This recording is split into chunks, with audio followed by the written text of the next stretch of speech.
Alright, good morning. Back for another day of Deep Rock Galactic. Hopefully we'll reach level 25 on the scout today. And some extra unlocks. Yes, indeed. What's this? Dash. Get out of trouble with a short burst of speed. Ignore all slowdown effects.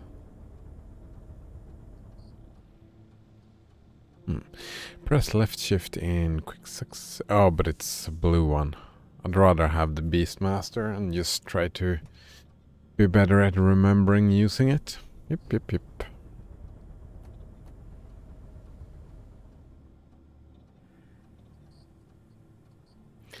Not doing a lot of melee. What's this iron will?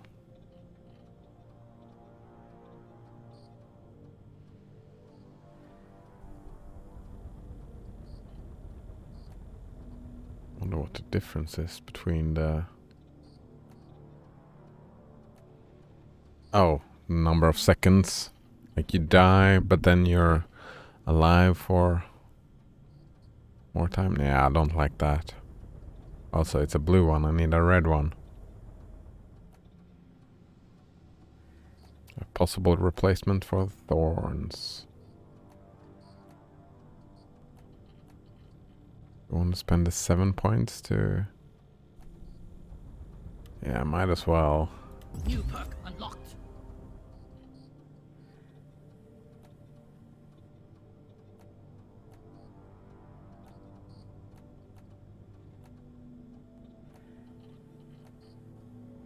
This one maybe? No.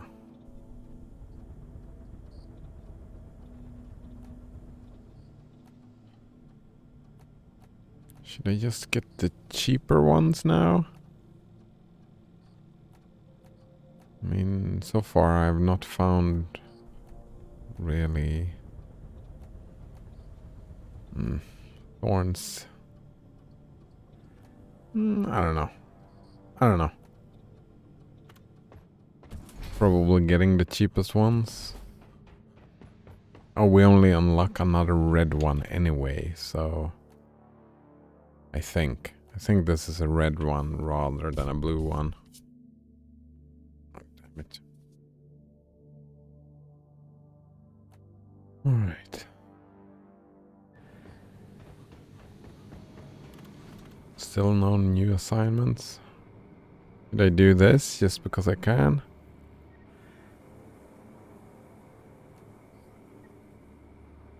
I don't know. Node Runner says, "Hi, I'm new." Oh, hi Node Runner. Nice to see you again. In what sense are you new today? How are you doing today? Stuff working out all right for you?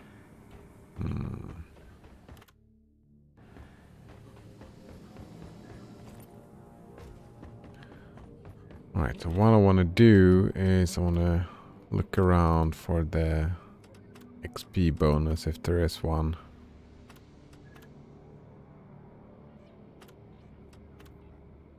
Oh, I can probably...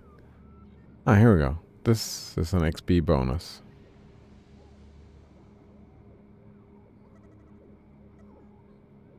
Oh, and it's gone. That's weird. Why did it disappear? It was a egg hunt. There we go. Bacteria plague. Post public. 3. Confirm mission. Drop pod is ready. Time to leave. Node Runner says, I'm new because this is my first time chatting here today. Nice.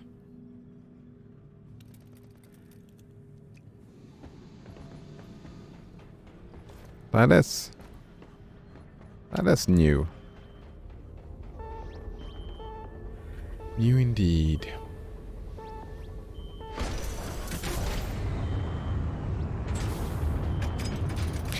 Not Honor also says, you sure are getting your money's worth with this game. Yeah.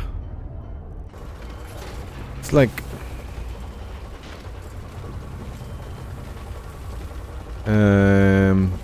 getting this to this part that I want to get to overstayed is welcome a little bit. And I wanna get to level 25 with the scout because I want to see and do the upgrades. Find them, stow them in Right. mine, and return. Simple.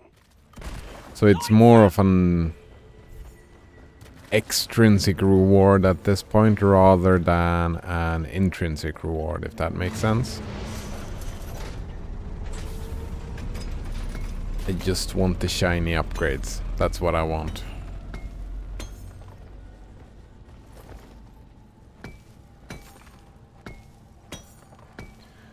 And I want to do the thing where you upgrade.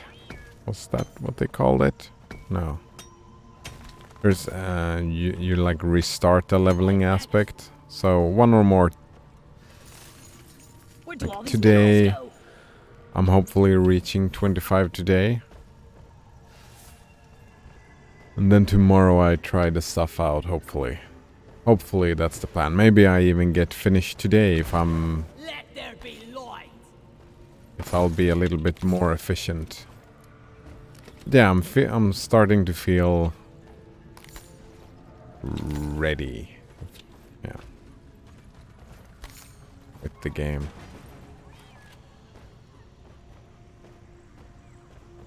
No Donner says, it reminds me of Payday in a way. I haven't played Payday. You just repeat the missions over and over and over and get upgrades. Yeah. That's what it is. And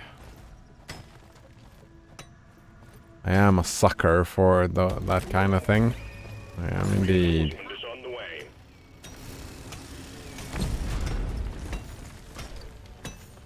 Rock and stone. I am a sucker indeed. That digital crack. I want that upgrade, you know. Access provided. Whack-a-mole like eliminated. We rock. We rock. I'll beat your record this time. Oh, hello, Adventure 95. Nice to see you again. How are you doing today? He asks, is it morally okay to advertise army to kids? Ooh.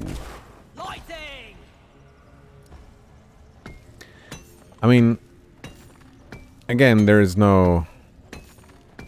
I preface this again with saying, like, there is no objective morality. I can give you my hot take on the question at hand. Disassembling. And, like, I'll try to explain my bias as well. I have been, throughout the bigger part of my life, I considered myself to be a pacifist. Right? Refusing, like, I didn't... I was actually the last age group where it was the thing we had to go to the recruitment office, the military recruitment office in Sweden. I was the last generation, I'm pretty sure that it was required to go there. So I went there, but I was really clear about I do not want to join the military. This is not for me. So they let me off with, well, they might draft me still, right? They left that open for their thing. Oh, we might draft you, but probably not.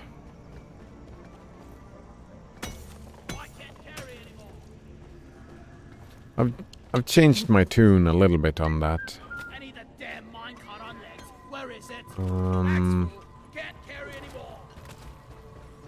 but I would whoa, that was the light went out. That's not very good.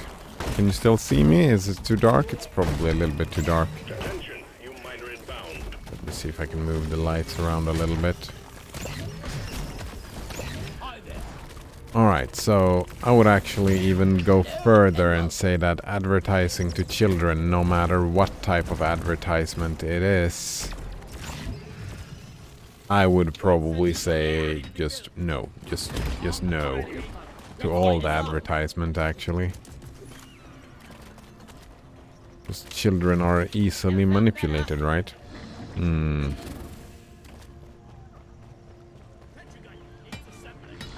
Note on nurses, the army was advertised to me as a kid. They came to the school and set up tables during lunch.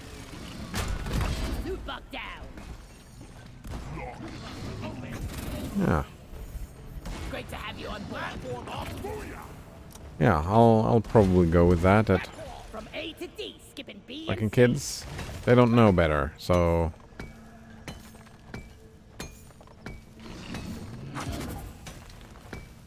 part of me thinks it sucks because what we do in Sweden is that we look for the recruitment is for the army is like when you're 18, around that age. I feel that's too young. And if we want to sacrifice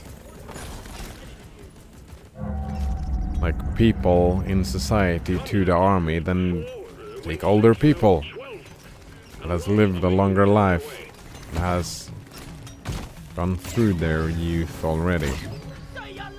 That's a separate question to the one that the adventurer asked, but that's just my thinking. That why, like, if it's just aim and shoot, then I guess there's marching and there's a lot of stuff, I suppose.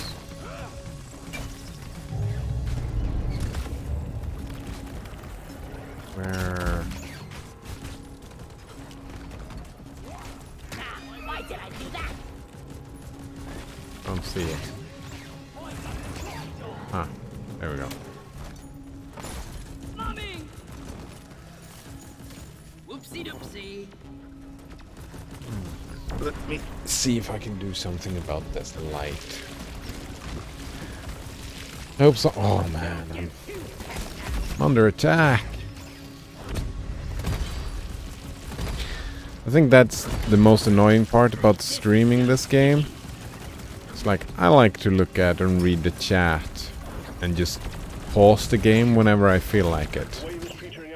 In this game, it decides what to do, what and when stuff happens. It's not me who makes these decisions. It's annoying.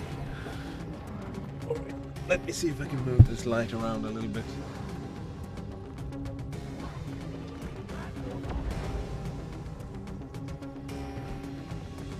Wonder, is this okay? Oh man,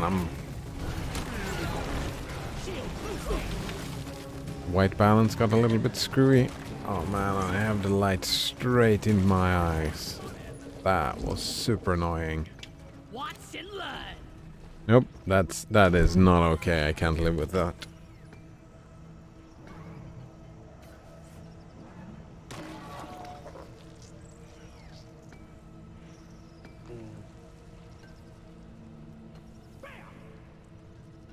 Oh, a compromise. Here we go, a compromise. I'll try to fix another light bulb tonight, I guess. But that's that's as good as it gets. All right. Let's see. What did Northrunner say? Oh, it was advertised to him as a kid. One section gun, ready to be built. Yeah, I would probably go out and say, yeah, any advertising to kids, not just army. And then we have like propaganda movies, like there's so much violence in TV. I mean, one could argue that that is, like if you have a military character,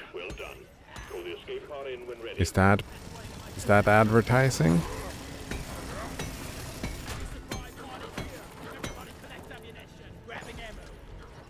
Like, I was recommending that show the other day, right?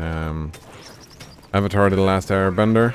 That's a kids show, but there is some argument that could be considered like pro joining the military. One could argue that what they did there could be considered that, right? So that's an interesting. Oh, hello, Colgate on tap. How are you doing today?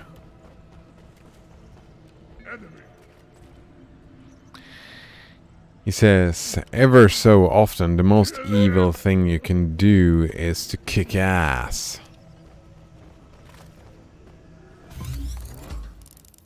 So what, are we supposed to be inspired to kick ass?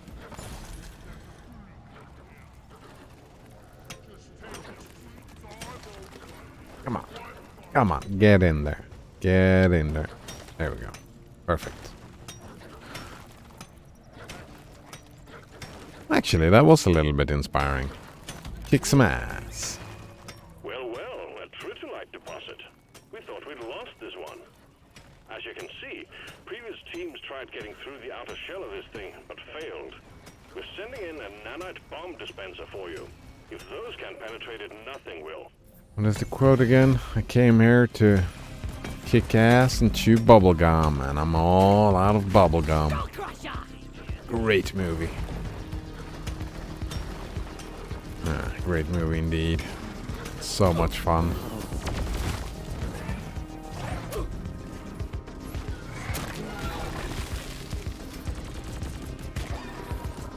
Oh, I should have mind controlled that fucker. Have we been in here? I don't think so. Let me double check. Oh, we've gotten everything. So that's... There we go. That's the charm.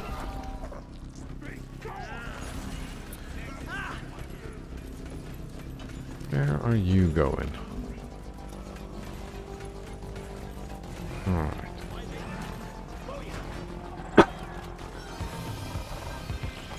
That's annoying, wasn't it?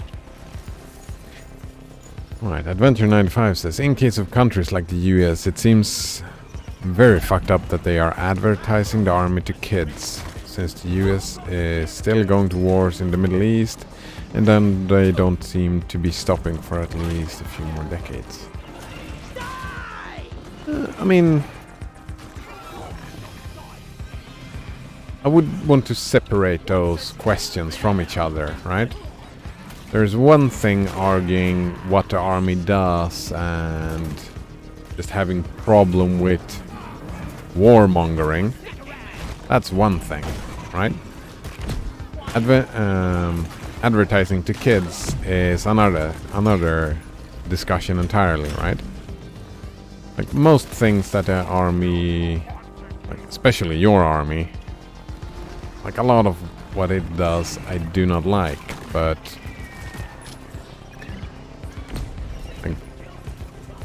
yeah, that's a completely different question. And putting the two together, like arguing just because you don't like, if you did like what army did, would it still not be okay to advertise it to kids, right?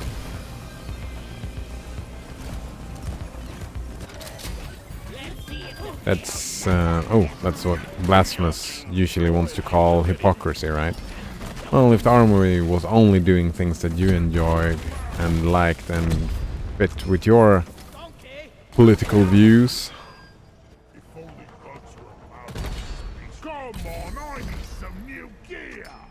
right? I think you see my point. Not Honor says, also Pepsi-Cola advertised at our school. They helped fund the sports team and we had vending machines. Yeah, right? That's... I mean... I don't know if I would call vending machines advertisement, perhaps? Well, if there is... Like they put their logo and advertisement on the vending machine, I mean, it's fine, I suppose. Drop pod departing in T-minus 5 minutes. There are degrees, but yeah, I'm pretty much sticking to advertising to children. For me, not really okay, because advertising, when it's about manipulation, right? I don't like it. I do not like it. I'll never get over this. Manipulating the kids.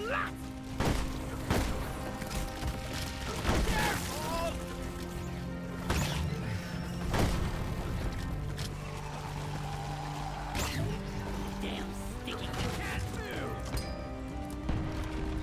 I'm stuck. The mule has docked, initiating launch sequence. Drop pod departing in T-minus 4 minutes. 4 minutes. Explosives! Skip this. Mm. No donor says also one time a representative from the company Caterpillar came to our automotive class to recruit students to become mechanics.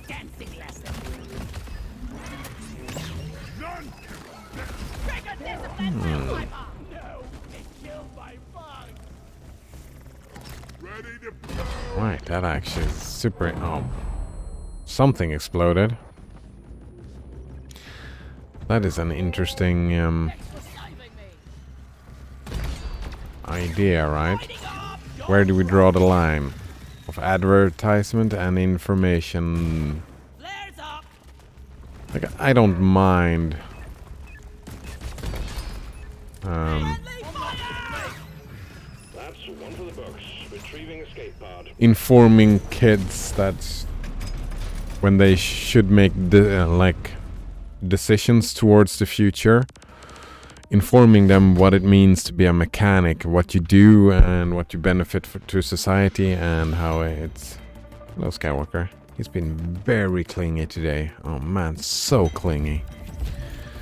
Right? There's a difference, right, between explaining how something works and manipulating people to choose this career because you want to, right? That's the same like when I want to teach ethics in school, I want it to be non-prescriptive, right? Hot potato. Done. Really going ham on the idea that, well, there is no right and wrong. These are ways one can think, and you can have whichever approach you want. That makes sense? So there is oh, it's like we've been talking about platform again. Platforming? What information should be platformed and taught to kids? Interesting questions. Node Runner continued, besides those instances, I feel like school was mostly ad-free. Yeah. Yeah, I had some instances as well of ads. We had politicians came to the school. We had teachers that were engaged in part of a specific political party, and that I felt a little bit iffy about. The church came to school and had their things, advertisements. But it's like, where do you draw the line? What's an ad and what's information? So, well, actually, you probably do that case-by-case basis. So the army then, I don't feel like kids... Well, I'm going... Our definition of kids here, it's probably 17 and under. Yeah, I'll do that. Let's say kids in this discussion is kids that are 17 years old or younger. And for them, I don't think they need to know about the army.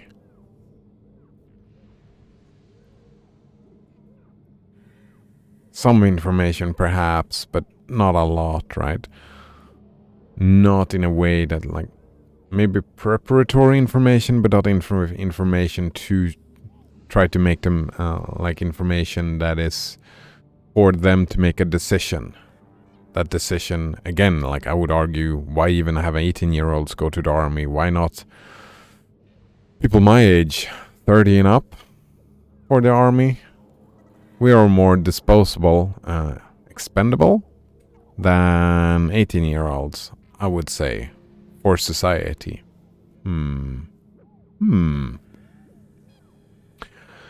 Adventure 95 says, Node Runner, why isn't that kind of recruitment just a norm since it actually guarantees people to have a job? Wait, what? Why isn't that kind of recruitment just a norm since it actually guarantees people to have a job? Well, why would you? Like, I don't see a job as something like people having jobs is not a positive in my mind. Adventure 95, in my mind, that's a negative. Well, not necessarily. It depends, like in most cases. I would prefer to have a machine be my mechanic rather than an actual person. Guarantee people to have a job? That kind of thinking makes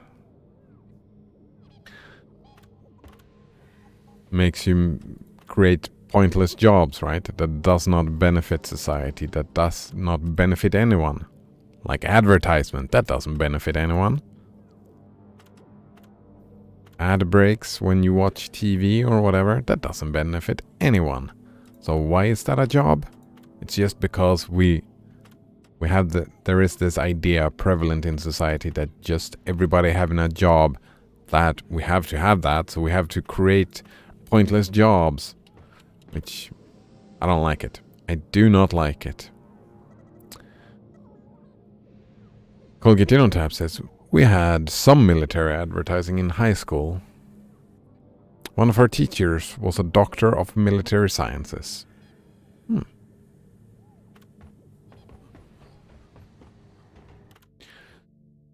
I think it's difficult for a teacher to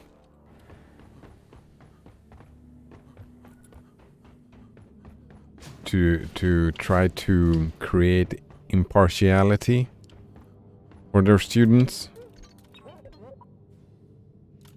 I guess I feel that that's one mistake that is done in teaching, right? Instead of feigning impartiality, which, I mean, I'm not saying instead of, but in addition to feigning impartiality, I kind of feel like one thing that I would want to see is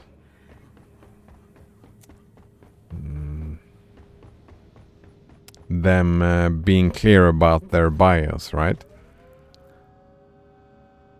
Like teachers saying that, well, this is my political view, so I have that in mind. They like telling the kids, right?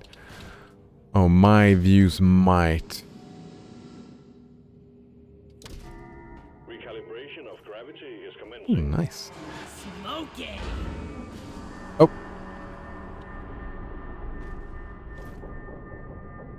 Oh, this is fun. I haven't been over here before.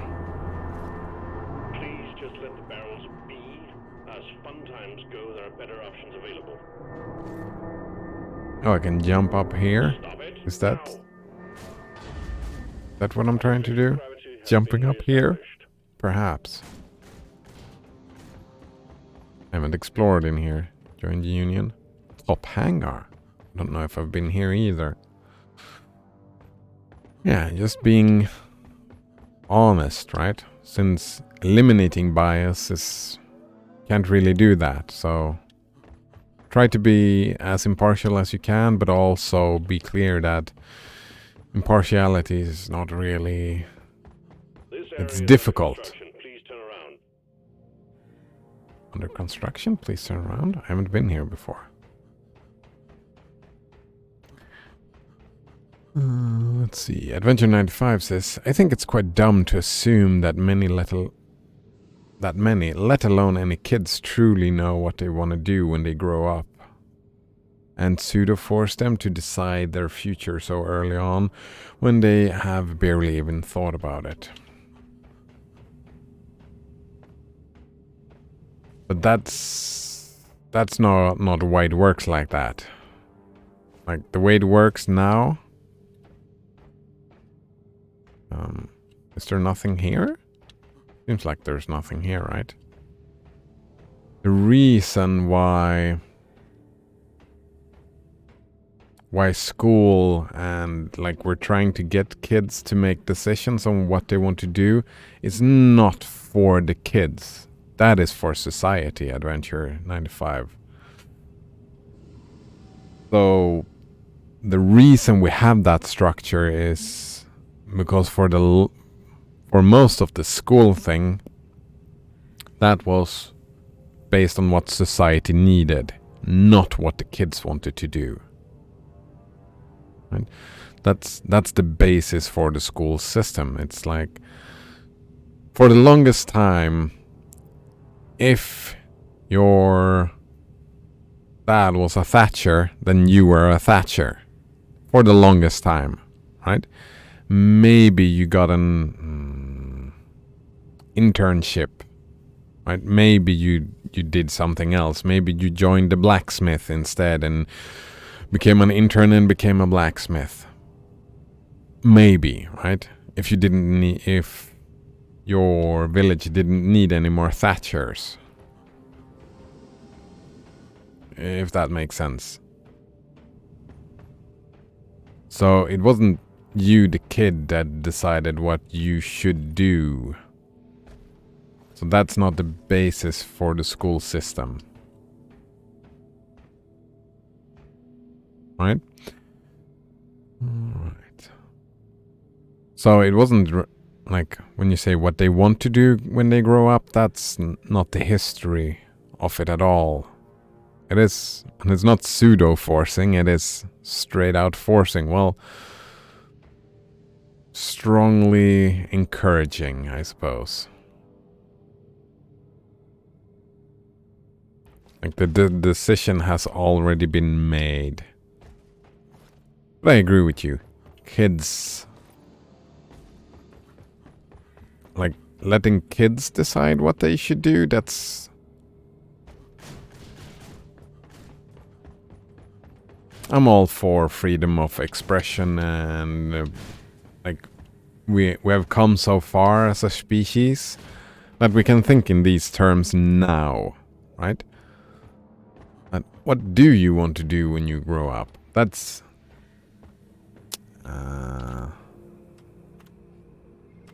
fairly new thinking for our species, and I see that as a positive. Like, yeah. It is a positive development of our species. Indeed, I do feel that way.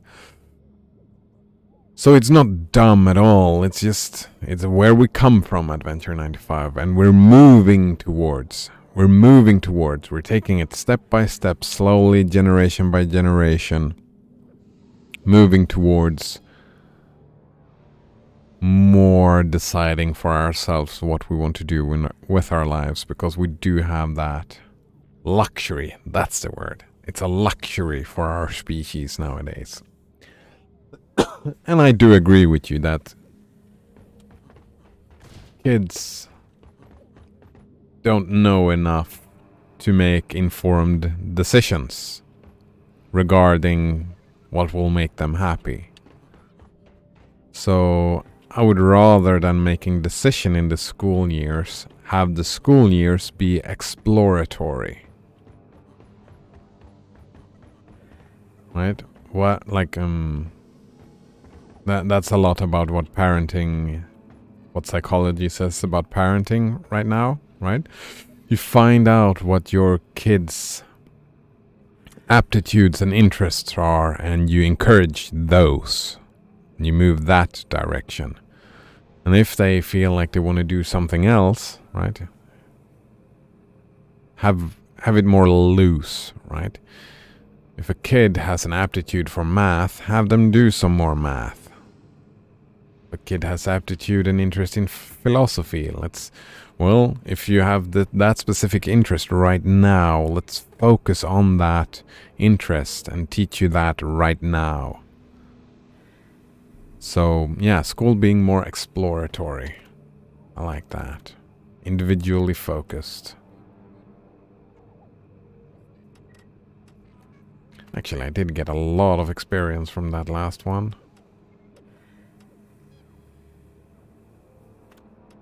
I don't know what I want to do next. Just mining expedition? Ah, right. Since I don't know, let's just look at it. Hazard 3. 3 hours? I don't think so. Shield disruption? I don't think so.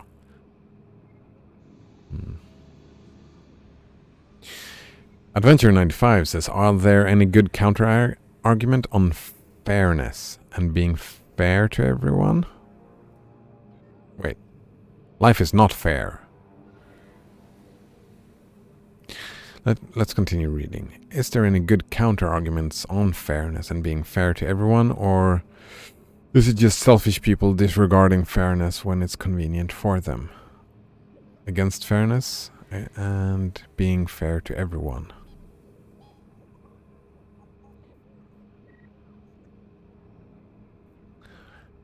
I mean, sure, right? There is the... Like, if you look at the needs of society or the species and the needs of the individual, right? And what even is fairness, right? Is it... oh, wait, actually, I have this great image to that.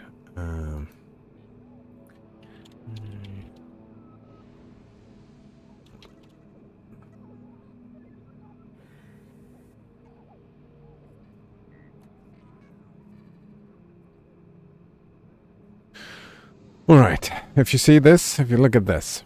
For a fair selection, everybody has to take the same exam. Please climb that tree.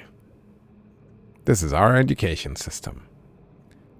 I don't know about this, but this image has been floated around about school. What is fairness? Right? If someone has an aptitude for math, then what is fair? Is it fair to let them do a lot of math, and one that does not have any interest or aptitude in math, have them not do any math? Is that fair? But we're treating people differently. So that's unfair, right? So what is fairness, Adventure 95? Life is not fair, that's for sure.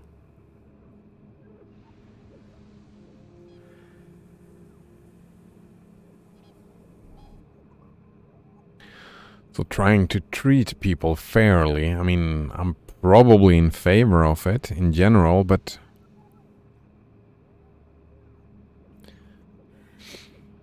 like there is... I would probably go for some sort of equivalency. Right? Everybody has to take an exam, but what exam should they take? That's individually focused, and that's an argument against trying to be too fair, right? I would probably argue for equivalency and not getting hung up and trying to be fair, because trying to be fair leads maybe to this. Adventure 95 says, but if life is unfair, does that justify me being unfair asshat towards everyone I meet? No. I think it justifies you looking out for number 1 and number 2, right? It justifies you being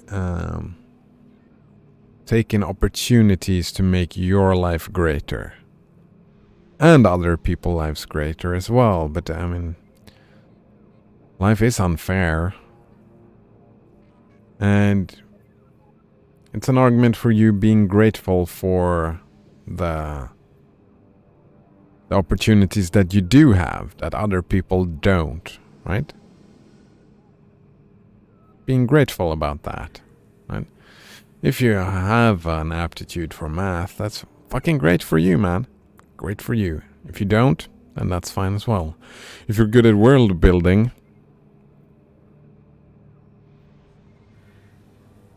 and you have the opportunities, you don't have to run to like spend 2 hours every day just trotting to the well and collecting water. You don't have to do that. I mean, people could say that's unfair, but just be grateful. I would say, yeah, I'm grateful for this, and you utilize that the opportunities that you have. Right? Just because life is unfair doesn't mean you have to be a dick. I don't see how that would justify being an asshat towards anyone. There are many arguments for etiquette and ethics. Life being unfair is not, well,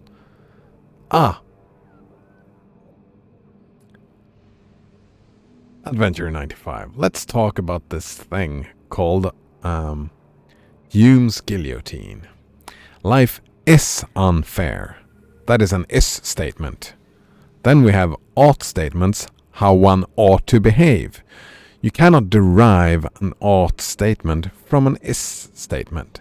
So life is unfair. That's maybe a fact of life. It depends, I mean, on your perspective. But one could make the claim that life is unfair. It's the claim that I have made. I haven't given any good argument for it or any good evidence for it. But if you just take my word for it, that is not a justification for anything, because that is an is statement, not an ought statement. And you cannot get from the is to the ought, right? Adventure 95? So no, it does not justify. No is statement justifies anything. There we go. Or something bothering me, and I just found it, right? No Donor says, I think life is unfair. It's a straw man. People can be fair to each other. Yeah, right? I'm just saying that some people has easier access to food and water than other people, just because by the nature where we're born. And that could be said that life is unfair. Right? And that's not about people being fair or not to each other. I'm not talking about people. I'm just talking about circumstance. Like, some people are born homosexuals in Sweden and they have a way better time of it than if they are born homosexual, I don't know, in Russia, for example.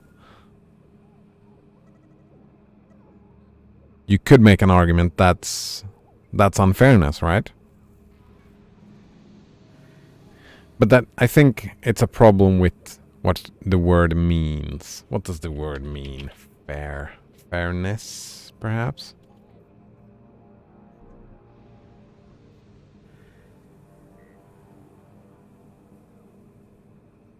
In computer science? Wait. No. Fairness or being fair can refer to, are we talking about justice?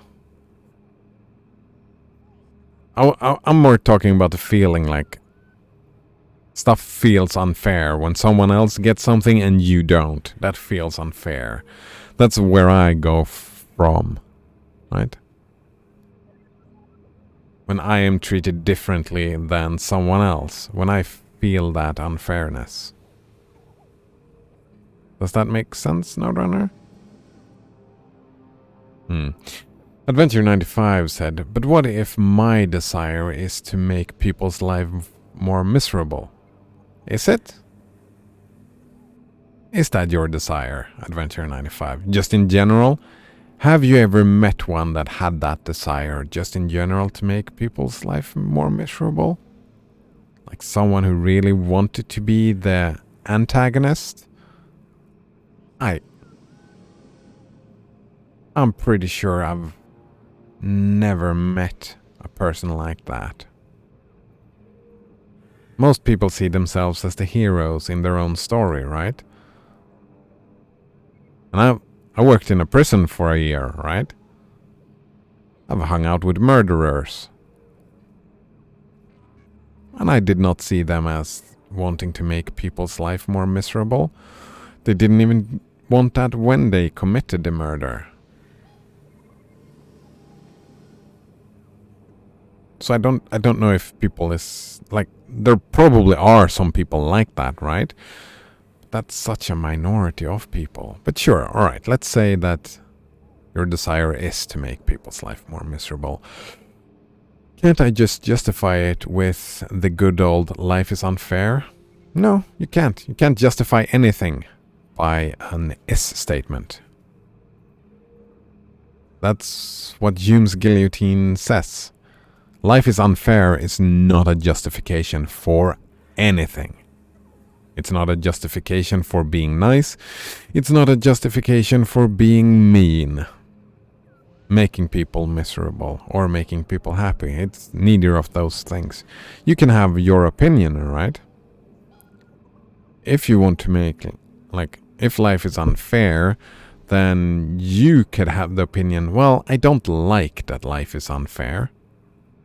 So, if we assume that it is, you can say, well, life is unfair, I don't like it, so I will do my best to move life to a more fair direction. Whatever you think fair is then. Let's see. And he finished off the sentence with, and verbally punched them in the face and harassed them. Right? If you think that life should be more unfair, then that is your justification. If you think that life should be more unfair, well, if you want to see more suffering in the world and see more misery in the world, then yeah, that's an argument for punching people in the face and harassing people. Like, punching them in the face verbally or physically, like, either way, right? Note says, being born with a disability is life being unfair. People building wheelchairs and ramps is being fair to each other. Right. That's the image I was talking about, right, Node Runner? I would probably agree to you that the more, like, equivalence, right? That's equivalent. Like, for me, I have a stair that I can climb. And somebody built a stair and I can climb that. Right, I'm at up some stairs. If someone with a disability lived here, then building the ramp or maybe even an elevator to get here for them, I would say that is equivalent. Like, and that would probably be fairness. I would probably go that way as well. But you can't deny then that more resources are being spent, like human resources, are being spent on the person that was born with this disability. And some people might get the feeling that, why do they get all the resources spent on them? Person could make that, have that emotional reaction and have that feeling that that is unfair. Just because they was born with a disability, they get this and this and this. Why don't I get this and this and this? With that has equal value, right? Equality and equivalency are two different things, and both of them are relevant when talking about fairness, right? And people can have different attitudes. So I don't know. Like, I tend to agree with your point, Node Runner, that building the ramp is what I would consider fair, but I can also see a lot of people not agreeing with that point, if that makes sense. That's why I started out the whole thing with saying, what is fairness? Right? Because it's vague, and it's a value judgment. What fairness is or is not, I suppose.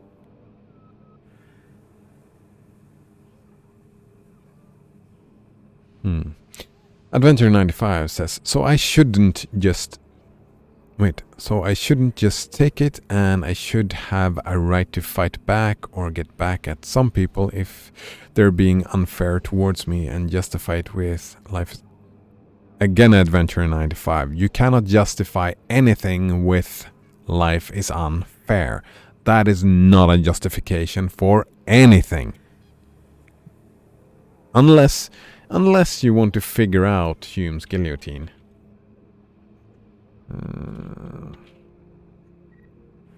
Right? If you see this as a problem and you want to solve it, then solve it. And then, after you've solved it, then you can probably find a way to say life is as unfair as a justification. But unless you do, like philosophically speaking, me personally, right, I see this as a boon to society.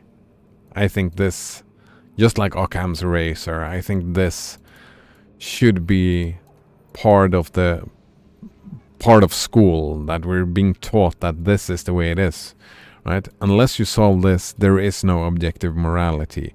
Therefore, you cannot justify anything by an is statement. For example, life is unfair. That is not justification for anything. That's what I'm saying, Adventure 95. And if you get that feeling, that's what unfair comes from, right? That's a feeling that we get. That's an emotional reaction. That's how I view it anyway. That we're being treated unfairly. That someone gets something that we don't, or we get treated meanly when someone else is not getting treated meanly, if that makes sense. And that unfairness, that leads to anger, right? You feel anger when you feel that you've been treated unfairly. Your emotional reaction is anger. And anger may lead you to be aggressive. Maybe violent, maybe verbally violent, maybe physically violent. That might happen. None of those are any ethical justifications.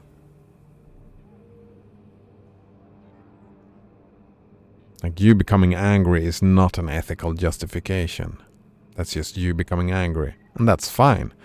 And you might feel like, oh well, this is how I feel things should be, and you can take anger as a good motivator to that end, right? Because you spot something that how society or your environment works that you don't like. And anger is a motivator to take steps towards changing that. And that's pretty good. I think it's good if you take those steps. As long as you don't harm people, in my views, right? Adventure 95 continues, he said, I should have the chance and right to revenge or other get back if their justification is unfair. Wait, I don't understand that point, right? Oh, right, and you did start that. Let's read that full thing again. So I shouldn't just take it. Take what? When people are mean to you? I would argue, yeah, don't just take it. Don't roll over and get punched in the face, verbally or physically. Defend yourself. And I should have a right to fight back. I mean, we're talking about rights. Rights are given by society, right? Self-defense. I don't know about your country. Our country, I'm pretty sure some forms of self-defense is allowed by the law. I'm pretty sure self-defense is if someone attacks you, you defend yourself. So I would say that is the case. Probably. And I would probably argue for self-defense, yeah. A right to fight back, that you won't get punished for fighting back. I would probably argue that, yeah. But that's, again, that's a value judgment. You don't have to agree with that, or you can agree with it if you like. That's just my view of it. Get back at is another thing. Revenge. Personally, I feel that revenge probably should be like institutionalized. Society takes your revenge for you. Society deals out the punishment, not you. Because if you deal out the revenge and the punishment, then whoever is on the receiving end will feel the need to revenge against you, and that's a never-ending cycle, right? The way to have your revenge, I would say, we take that and take that to an unbiased party, right? We take it, we remove it from your hands, and someone else deals it out, the revenge. I would argue towards that. Yes.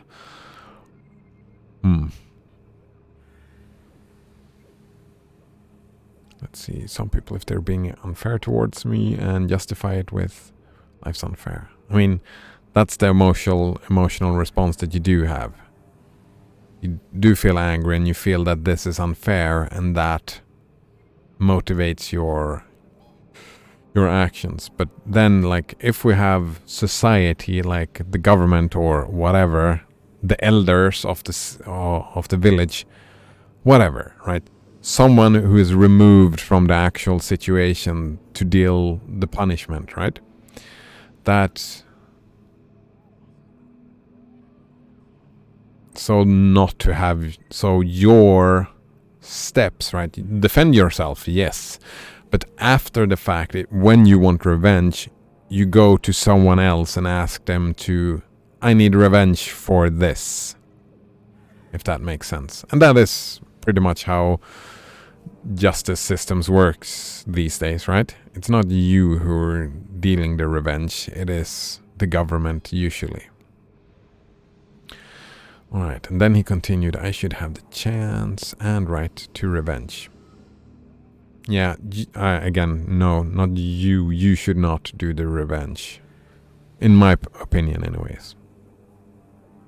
Or rather, to get back if their justification is unfair. I mean, they have their justification, and I mean, justifications are personal perspectives. Those are, all the justifications are individuals' value judgments.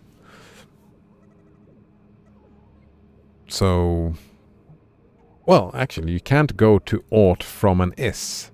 You probably can't go to an is from an ought. So they have an ought, they have a ought, a justification, an attitude, an opinion, and that doesn't go to an is. You cannot say that their opinion is unfair. Their opinion is just their opinion. Right? So their opinion probably cannot be You can make a value judgment about their opinion, but that is, again, that's your value judgment. That's not an is, I don't think. Notrunner says, I hope nobody thinks that a person in a wheelchair is getting special treatment just because a ramp or elevator is built, just so they can reach the same places every able person can. For sure people think that way. Of course they do. Of course they think that way.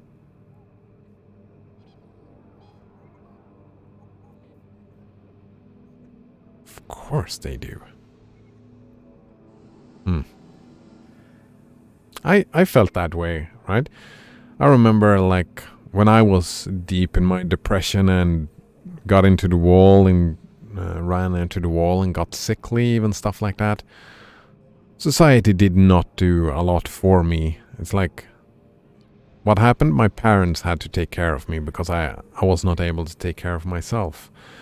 And then I had friend that had an addiction, like we're talking lots of different drugs, right? And they were ended up in a similar situation as me, just running straight into the wall, couldn't deal with life. But since they were an addict, they got way more help than me. And I got jealous. I felt that was unfair. Why don't I get that help? Of course people, well, it's not, they don't think that way, they get those emotions. Of course people get these emotions. I had those emotions, but when I think about it intellectually, right? Then, yeah, that person that was an addict to all these drugs needed more, like they needed some stuff that I did not need, and I needed some stuff that they did not need, right? So,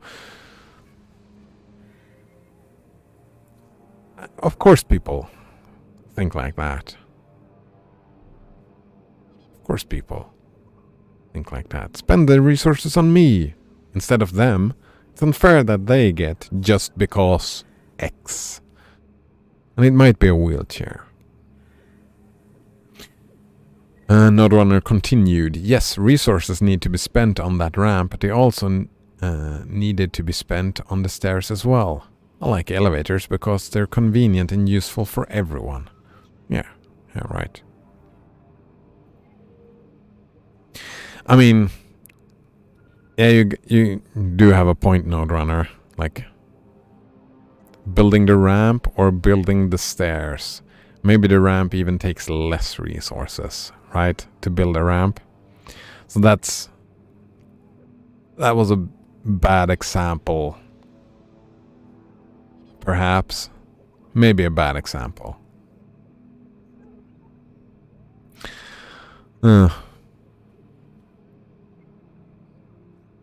Nodrunner says, but in that example you both needed help, just like we both needed to get to the second floor.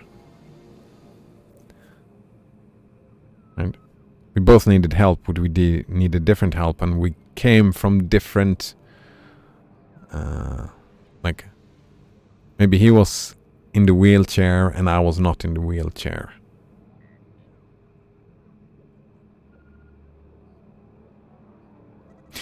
But yeah, you have a point. My example with the wheelchair and the stairs and the ramp was terrible, because my point was that spending more resources, like, that's the two different things about fairness, right? The equivalence and the equal, right? Equal would be the same amount of resources. Equivalent would be the extra resources for someone who needs the extra resources. And you can have the emotional reactions both ways. I'm pretty sure that you can feel like you're treated unfairly either way. Either through equal resources or through equivalent. Equivalence? Making? But yeah, I'm pretty sure that is how the emotion works. And that is how people react. I'm fairly certain.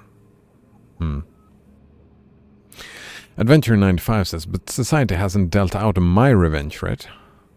How long do I need to wait? I don't know. Maybe it won't. Maybe it won't. It's like you can take steps to ask society or the government to deal out that revenge. And maybe society and the politics around that whole thing is that you don't deserve revenge. And that sucks for you. That sucks for you. Yes, indeed.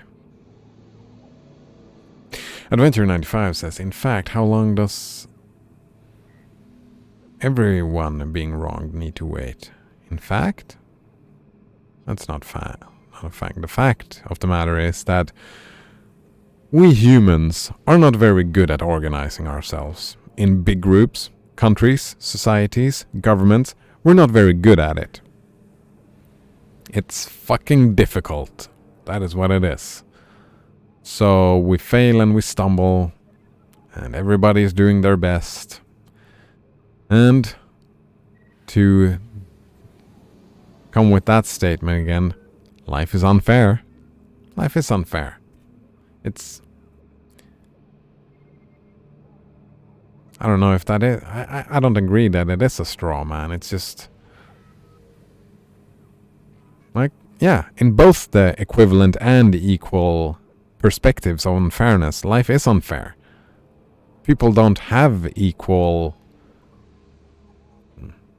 we don't have equality. We don't have equivalency either. We don't have any of those things. Because we're bad at it. And therefore, people will have these feelings. They would want revenge. And maybe you'll get it, maybe you won't.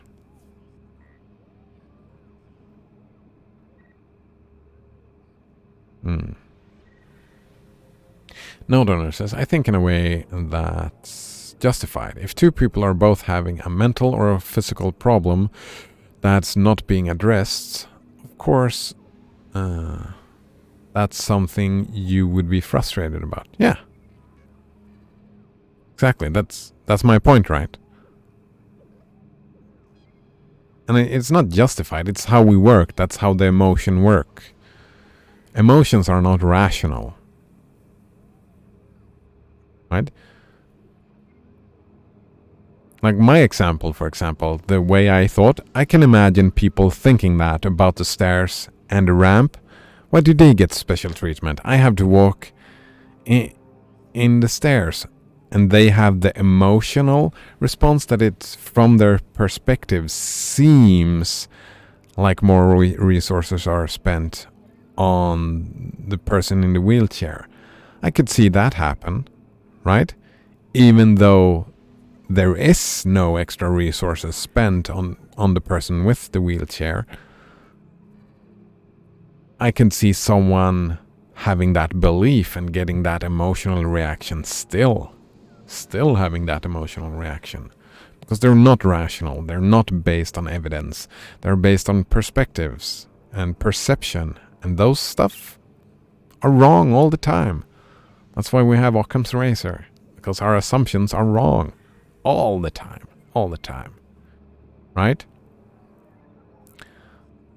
So they are also, with the same logic, they are also justified in their emotions. I mean, I would probably not go that route and painted it in that picture in any way, because, well, all emotions are justified, or otherwise the emotions wouldn't happen. You had a perception and a feeling, and that happened. You had those emotions. And anyone trying you to say that those emotions are not allowed, I would be hesitant to listen to the person that would say that. You are not allowed to feel angry. Of course you are allowed to feel angry about...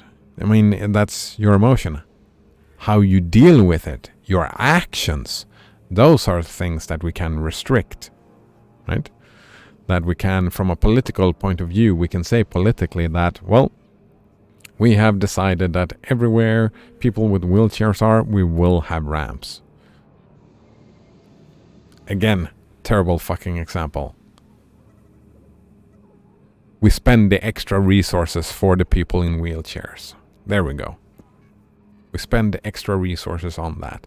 And that could be a political decision, because we focus more on the equivalency side of what makes people feel unfair. Of the unfairness. Right. Yeah. Rather than the equal side of fairness. Like, you can go either way. You can focus. You can, as a personality, you can have the attitude going one way or the other way. I'm pretty sure. Adventure 95 says, that sucks for you? Yeah. It does. It does suck for you, right? Just like the people in the wheelchair that does not get a ramp. That sucks for them. Just like people born without legs, that also sucks for them, right? It does suck for them. And I would argue politically for doing what we can to find some sort of equivalence.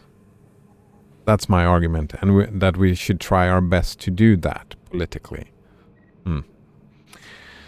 Adventure 95 says, in that case, what if I go take my revenge anyway and make it bloody and very damaging? Yeah, that sucks for them. Right? That sucks for them. Isn't that what each unheard school shooter and mass shooter does? When they have to wait and the society doesn't help them or deal their revenge? Well, not necessarily, right? Like, I don't think... and that's what we were talking about before, right? I don't necessarily... I would argue against everybody deserving their revenge. Having a right to revenge. There is a line that I feel society needs to draw. Right? Like, what's that shooter, that Norwegian shooter? What's his name again? Reykjavik? There we go. This fucker. He took revenge on... what? How old were they? 15-year-olds? He was an adult and he traveled out to that island with all the kids, 15-year-olds, and just started shooting. And he took his revenge out of them for being leftist. And I would argue I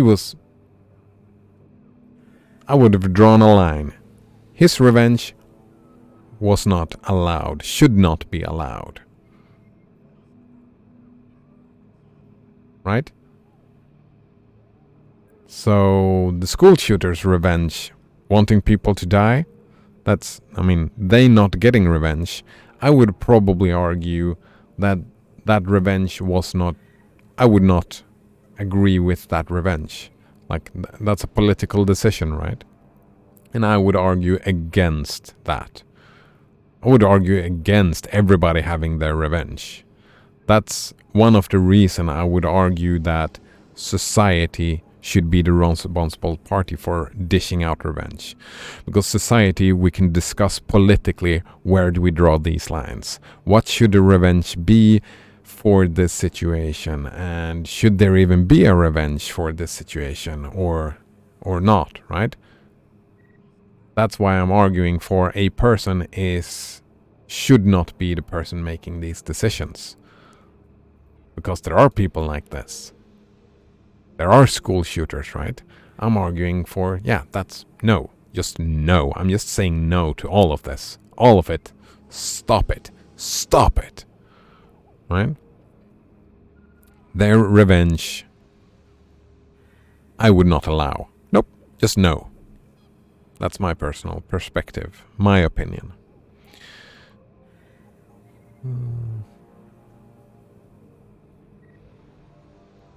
Yeah. So,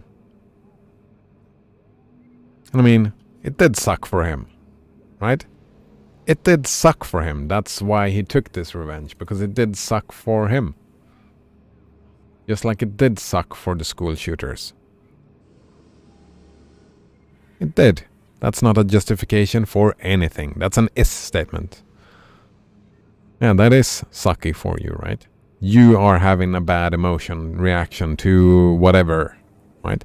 You are feeling bad. That is a fact. There is no ought just because of the is. Adventure 95 says, if mass shooters are abundant, that means that the system is too inefficient. That I do agree with, Adventure 95. Completely. When mass shooters happens, that we can see that as a symptom of the system being bad. Well, and I did make that statement, right? We're bad at it. We're not perfect. We're just humans. We do our best, and the system is inefficient. and having these mass shootings, it is like that is something that happens, and a lot of people don't like the mass shootings. So that is since people have that, it will end up in the political discussion, and people will try to do stuff to change that part of reality. Adventure 95 says, so there are revenges that are okay and some which are not okay. I would say that there is a line. There is a line. Yes, I would say so. I would say that, like, not even ethically, I would say that's more a political discussion, right? That people who feel wronged, people who feel treated unfairly, people who feel bad, they do want revenge. If society do not, in some way, appease these people, they will get their own revenge, right? That you agree with that, Adventure 95? That is what happens. If that lust for revenge is not appeased by society, then the person will do it themselves. So therefore, I would say it's okay for society to dish out revenge. Better that than the individual, because the individual that dish out revenge, what happens then? Well, you have people on the other side of that conflict, because there is a conflict, right? And they want to dish out their revenge. Right? I would say that it is a balancing act for society. It's a balancing act. And it's a fucking difficult balancing act that is too inefficient, and it's super fucking difficult to make it work. But yeah, I would say there is a line where society goes, where you try to lessen the amount of violence as much as possible.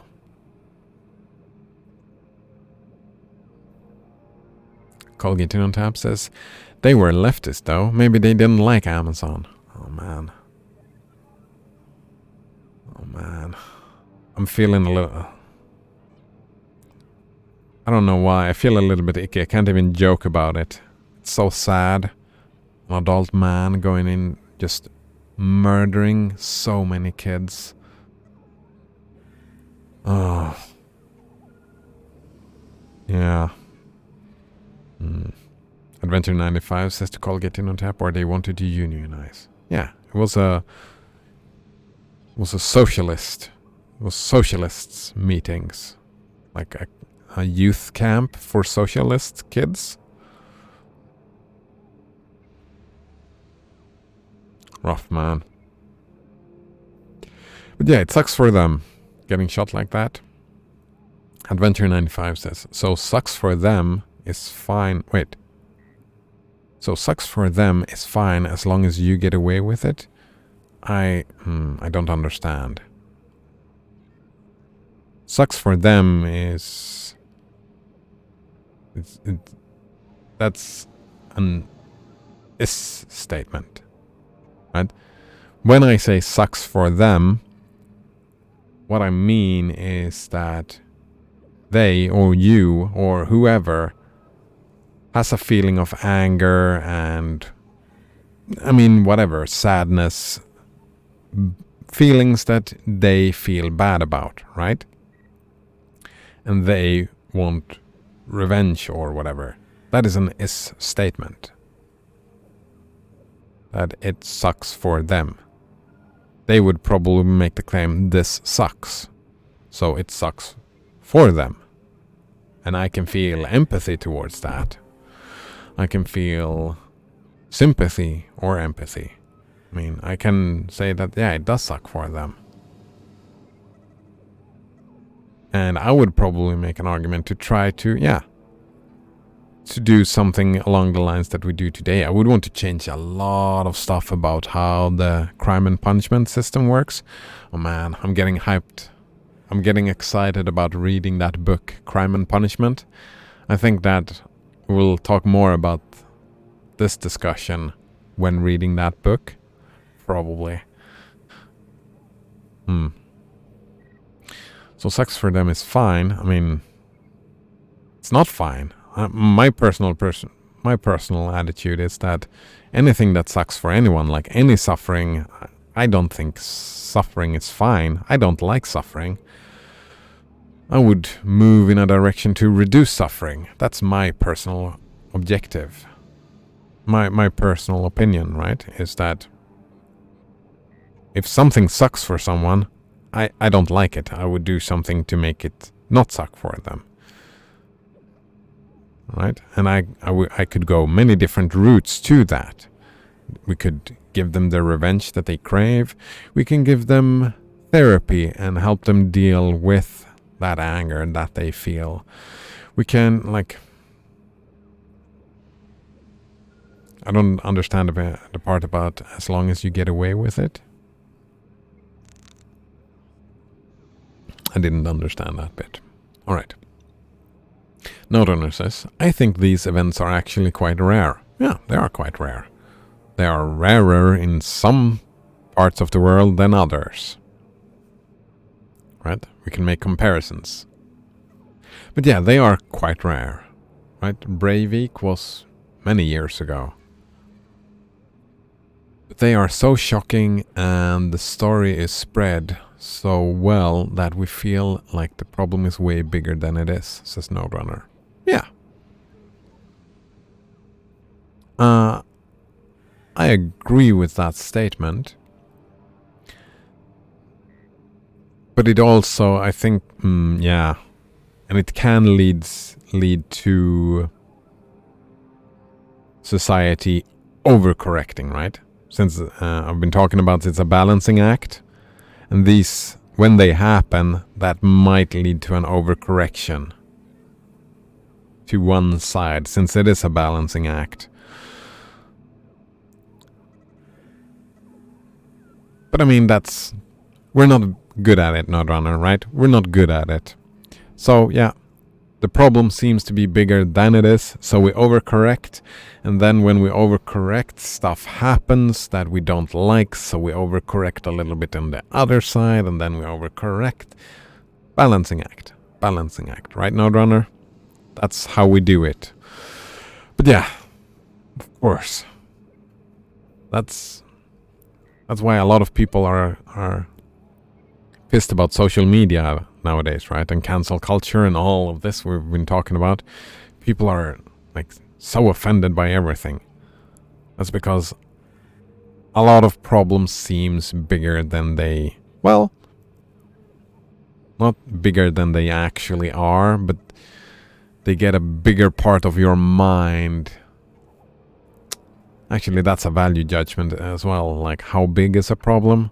That's a value judgment, right? That's not a fact of the problem. It's a value judgment. But I would agree with your value judgment, Notrunner, that those problems gets blown out of proportion in what I would consider an appropriate response, if that makes sense, Notrunner.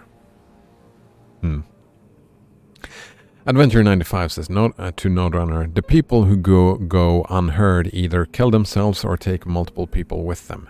Nope, that's not what happens, Adventure 95. That's not what happens at all. Not even close.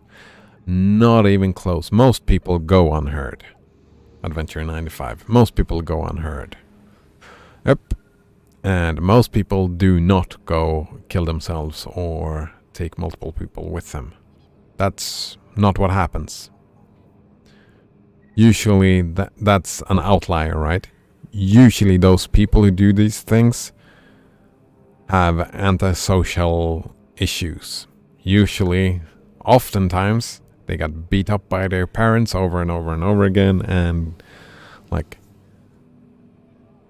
they got a really fucking bad deal. Most of these people who do these things, right? They are usually outliers. So when you say the people who go unheard, that they are not representing of people who goes unheard. Not at all. You rarely hear of the ones that kill themselves, says Adventure 95, but more from those who take people with them. Yeah. They cause way more suffering, people who kill others, than the people... I mean, the people who kill themselves do cause a lot of suffering, right? But not as much. It's a numbers game. Like, how many people died? Like, if 2 people died, that's double. I mean, I'm making it easy for myself because it isn't as easy as that. But statistically, if 2 people died, that's double the suffering. Statistically. Not in real life, but statistically. Adventure 95 says, so I think it is, he writes is with caps, a big problem. Wait,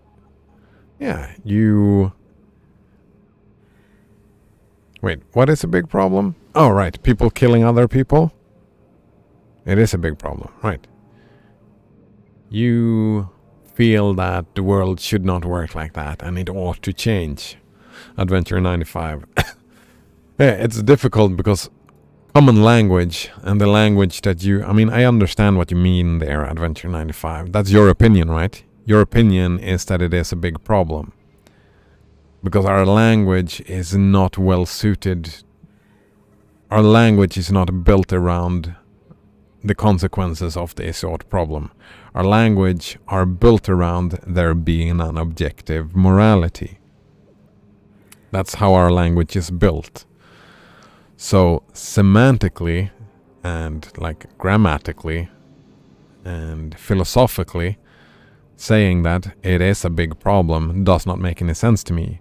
But what you mean behind that is that you feel that it's important that this does not happen in society. I get behind that for sure, Adventure 95. That do stuff, balance society to try to make these things not happen. I mean, it's a difficult... like the language thing, I'm practicing that language. And it's fucking difficult to adjust the language to that part because this word is quite common. It's a common word, right? So changing how I use that word is fucking difficult. No, it is not difficult. I find it difficult. I am having difficulties. Yeah.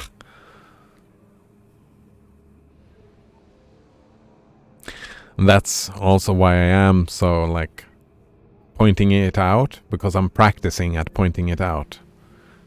Because my beliefs are that the language itself influences ethical and political discussions, and that the language in itself affects my opinions. Therefore, I want to move away from that language. And I would argue for other people moving away from that language as well, because I do believe in my worldview that it affects opinions.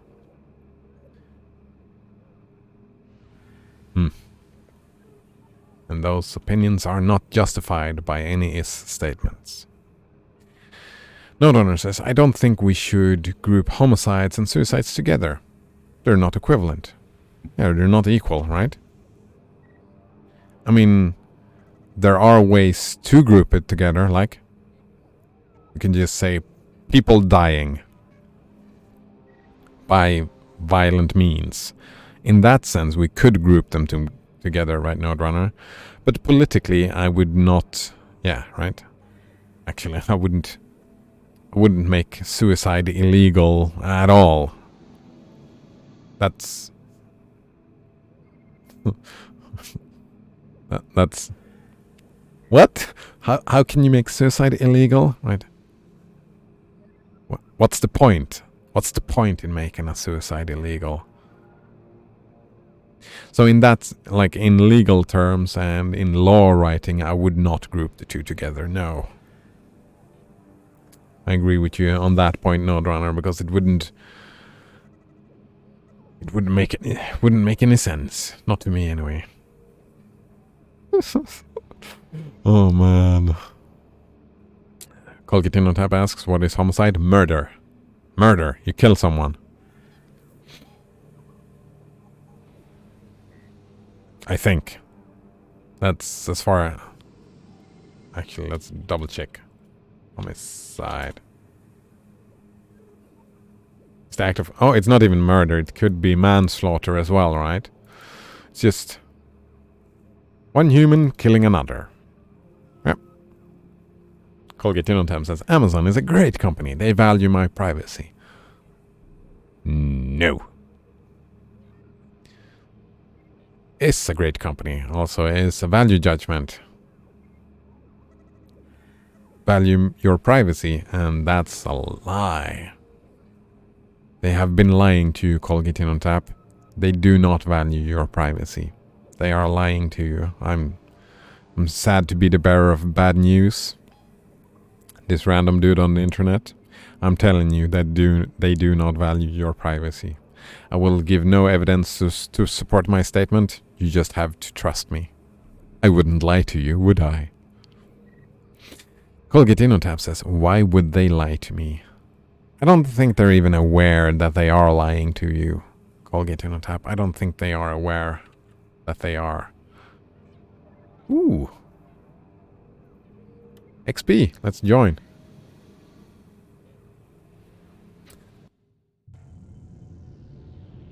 The truth is out there, so is the gold. So yeah. Maybe they are not lying to you. Maybe you are just being lied to. It's because your data is too fucking valuable. It's valuable. It's cold hard cash. Cold hard cash.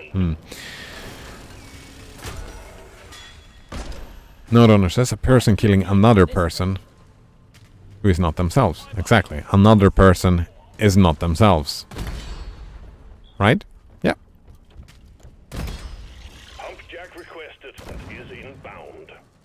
But you could take, like, what I was trying to say earlier. If you're not talking about law, if you're just talking about suffering, like, suffering as a consequence of person I dying. think we're actually doing all right so far. In that sense, we could group them together, right? Suffering coming from people dying.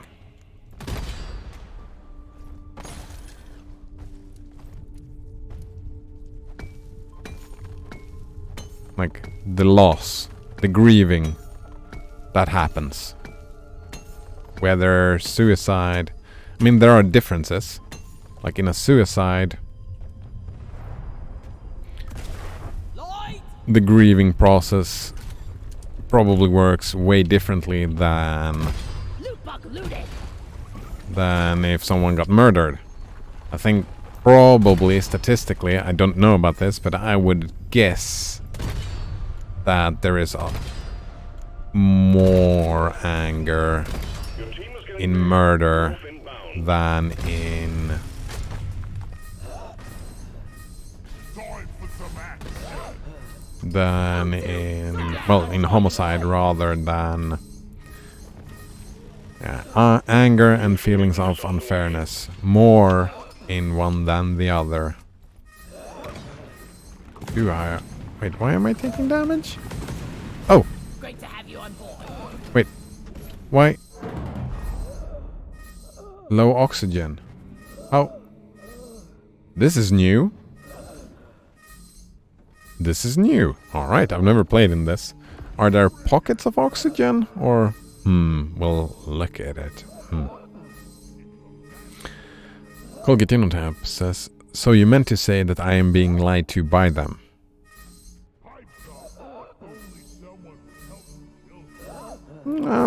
Just meant to say that you are being lied to. Like, I don't know if they are liars or not, right? They can be, like, Lying would be... You could call that malicious, right? And I wouldn't want to assume malicious intent if I could explain it by ignorance. And I can explain it by ignorance. I need O2. How do I get to O2? Ah!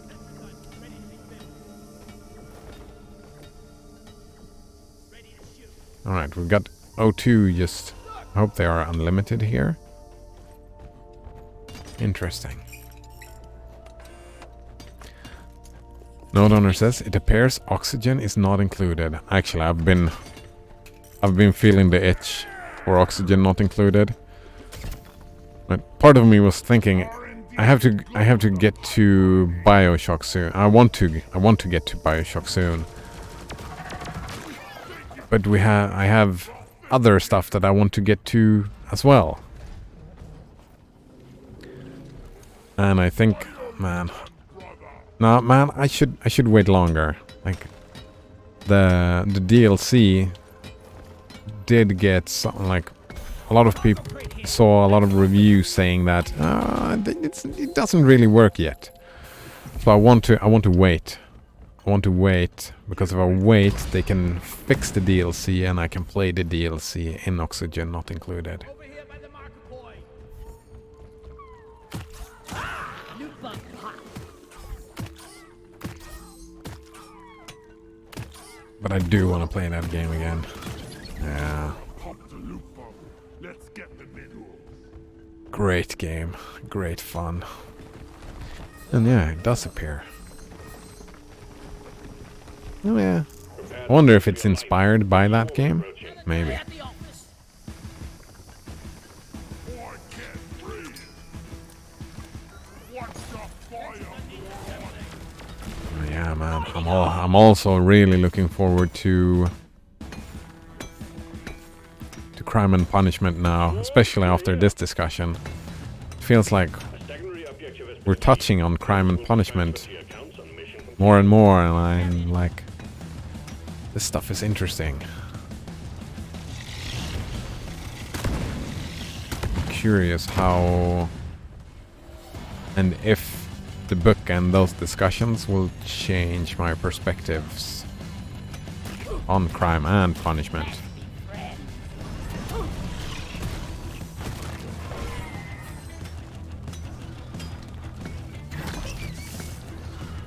No. Nope. Oh, no, no, no. Oof. That was so close. So close. But I'm at it.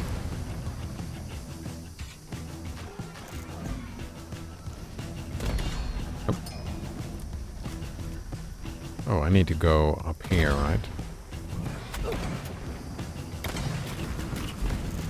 wave is almost over. Wipe out what's left. The storm is off the brain. Brace for it.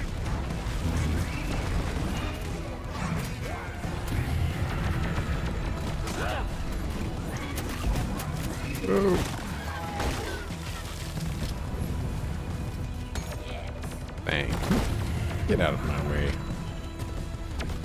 Oh, he's taking the gold now. See you, suckers. Lights up.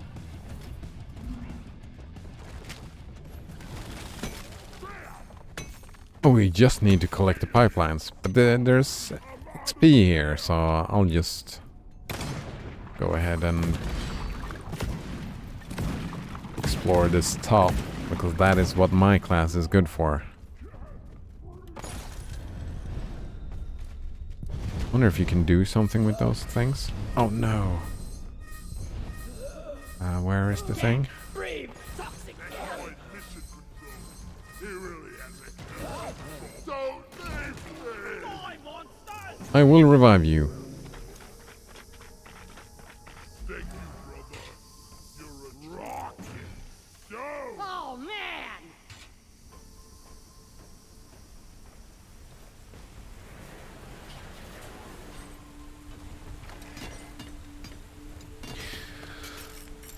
I'm actually quite sure the best thing for society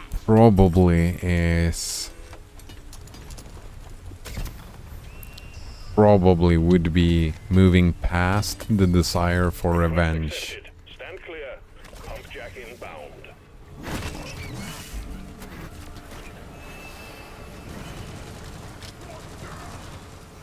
Like, if humanity as a whole could just get past it, like, Let there be law. just not feeling that urge. I needed that. Well, maybe not getting past feeling the urge, but getting past, I mean, rather dealing with the emotion, dealing with it like personally, rather than having something change in the outer world, like making an internal, dealing with it internally, right? That's probably what the Buddhists are trying to do, right?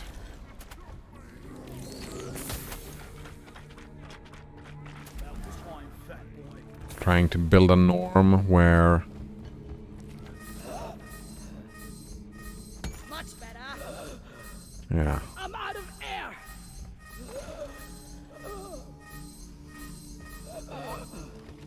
Yeah, where revenge is no longer sought after.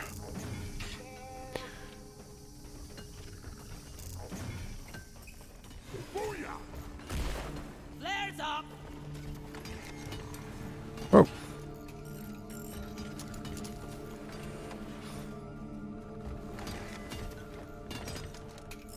Whoosh. But that's, I mean, forcing that upon people, This is hard. One pipeline completed. I wouldn't do that, Connected to refinery. because that's just an opinion. Bus ready to go. Sentry off. I'm off. It's probably better for people's mental health anyway to deal with it in that type of way, like psychologically, internally. Oh, this is connected. Nice.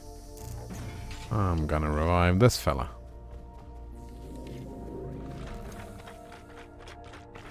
Thanks for saving me.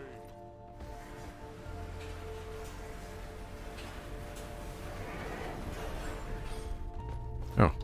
Yeah, you build, I... Oh, well. You drag the line, I build it. I like that. I don't want that responsibility of dragging the lines. I like not doing it.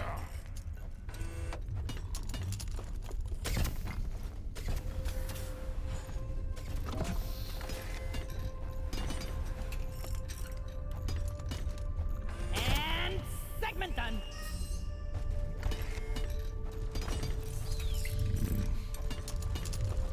Another pipeline established. You just need to set up one more, and then we can start the extraction Oh, sequence. it took me. No! Leave me alone. Oh man, I'm so dead. Breathe toxic air. I'm Could you- afraid of heights. Leave me alone? No. I'm just dead. All right. And falling. And dead. That was so rude. Ordered is That was so rude. So rude.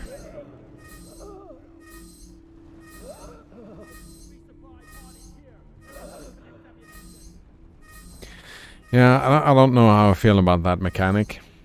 The swarm is heading your way. And Load up. I was going back to get some air, and then I was gonna go revive that other dude.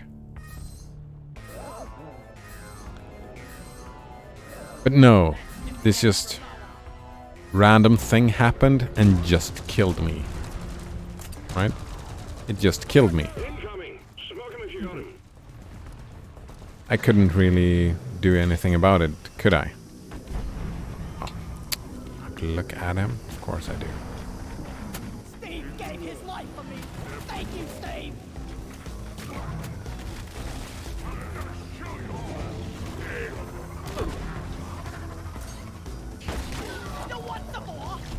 Wonder if I need to... No. Still have one. Stand back. Supply car inbound. I'm gonna die.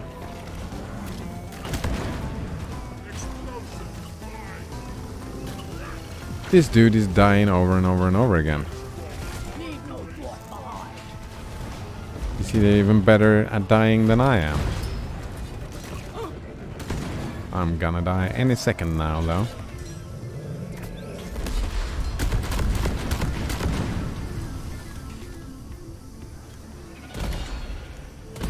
I'm not one of them. Stream of incoming enemies is practically eradicated, and you're still alive. Well done.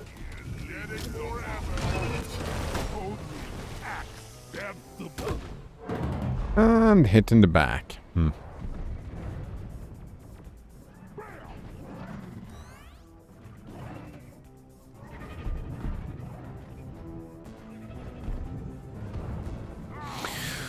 Oh, I wonder what game is coming up after this. Oh, I'll make another run of Home, of course. Tales of Majijal, another one. But after that,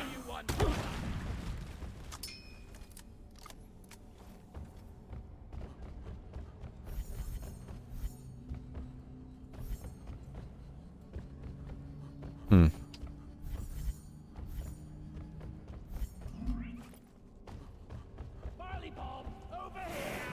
Barley Bulb. Do want those.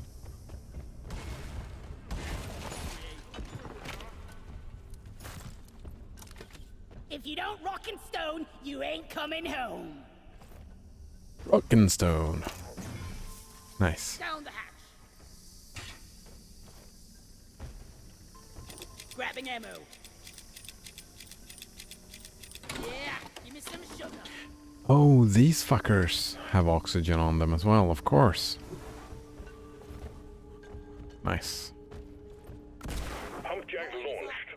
Stay clear from the Need impact to zone. be better at looking out for barley bulbs.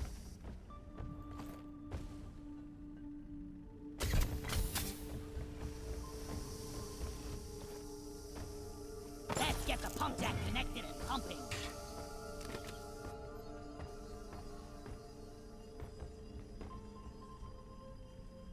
Pipe, place. This is fun. This is fun. Like that. Sentry gun needs assembling.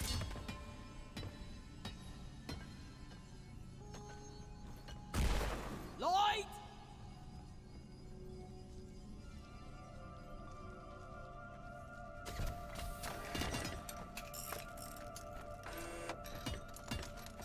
Let's work harder!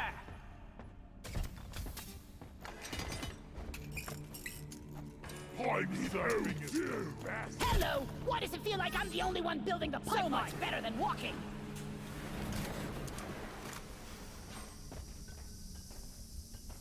Why do we even bother walking? Surfing underground. Surfing. Mine carts Oops. so last year. Oh, he has already made a path. The path is... Let me do that. Lighting up! Oops, it fell down. As good as it gets. Pipe place could use a hand building it.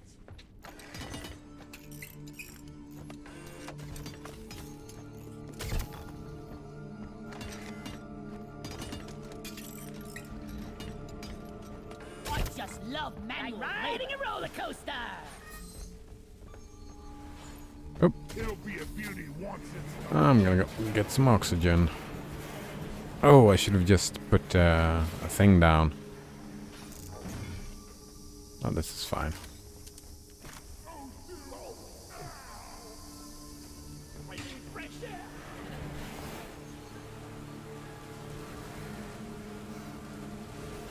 Gold?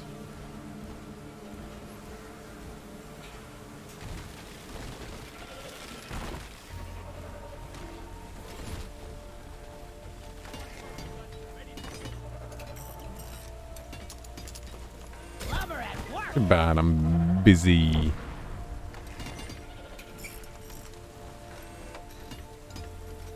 If you want something done, you better do it yourself.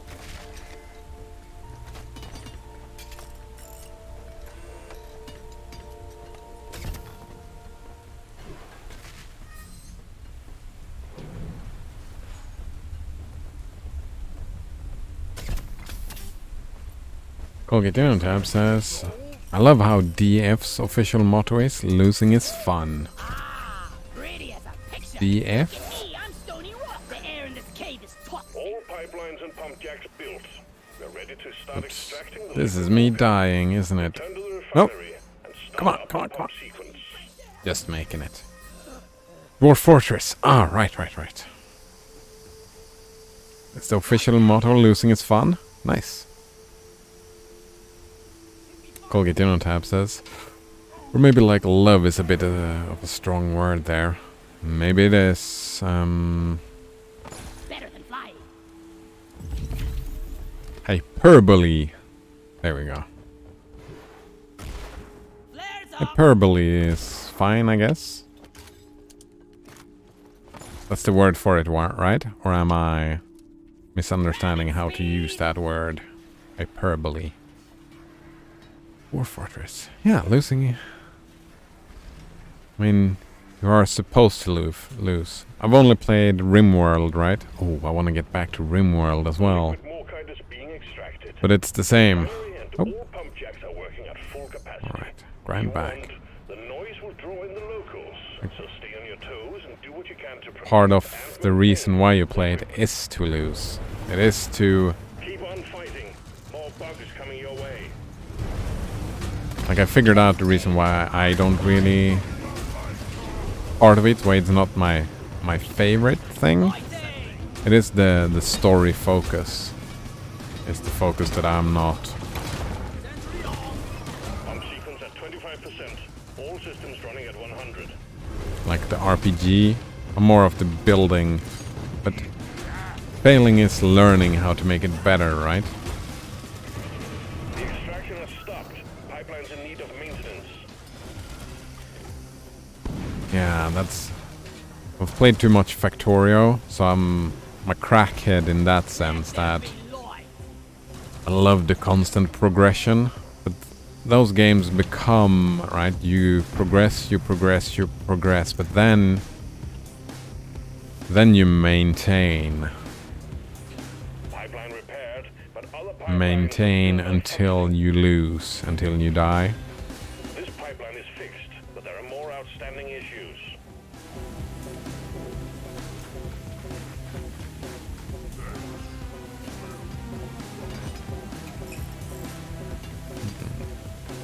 Just maintenance thing is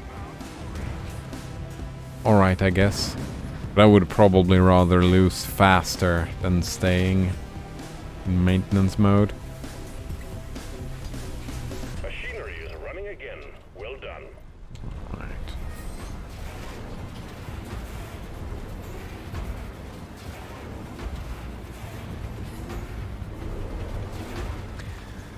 Swarm? We got another swarm. Colgate Dinotab says, you know what connotations my mind does with anything hyperbolic? Ah, hyperbole. That's not hyperbolic. Pump sequence. But yeah, I tried it. I downloaded the game on my phone. And I did start playing it a little bit, but I felt like it's not really for me, that game. Hyper... Wait, what was it called again? Hyper Rogue? No, is it called Hyperbolic? Fuck, I don't remember what the game is called even. Yeah, Hyper Rogue. See to it. Yeah, there it is. Actually, I need to check that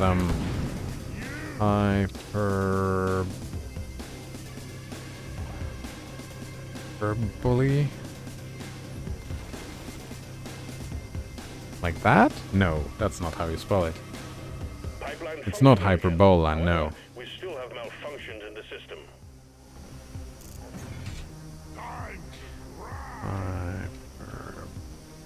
Let's spell it like this. Maybe they know. This That's a pipeline 6 is here. fixed, Ah, there we go. Clear all malfunctions There in we go. order for the refinery to run. Hyperbole. Adjective. Oh, wait. I'm standing here. That's fine. Hyperbole. Launched. Better stand back. Hyperbole. Hyperbole. Yeah. Liquid Morkite is running again. Is the use of exaggeration as a rhetorical device or a figure of speech. There we go. 75%. Keep the pipelines running at all costs. So yeah, that wasn't a hyperbole, the thing you did.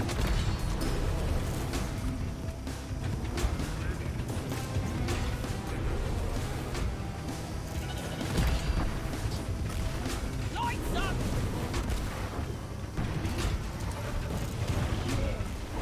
Flares up! Trigger discipline wheel piper! Slowing down traffic! Okay, we got a problem with the pipelines. Fix it to keep the extraction running. I will fix. Die! Spoken to Noceps, you didn't like it? I don't even want to say that. I didn't get far enough into it. Refinery to run. Hyper Rogue. To really explore it. It felt... I don't know. It didn't feel like it was for me. Maybe I wasn't in the mood. I don't think I gave it a fair enough shot to make that statement to say I don't like it. It's just All liquid Morkite has been processed. I was not in the mood. It wasn't for me. All systems are go. Just press the launch button. We got bugs. I might give it another shot in the future. Might not. I think the reason why I put it on my phone though, I think was just my what's it called? My crack withdrawal, Factorio withdrawal. I just wanted to play some game. I needed some game. Some gaming. I needed some gaming, you know? Got some of those games. I wanted something on the phone just to get that hit, I suppose. Hyper Rogue did not fulfill that itch at that time.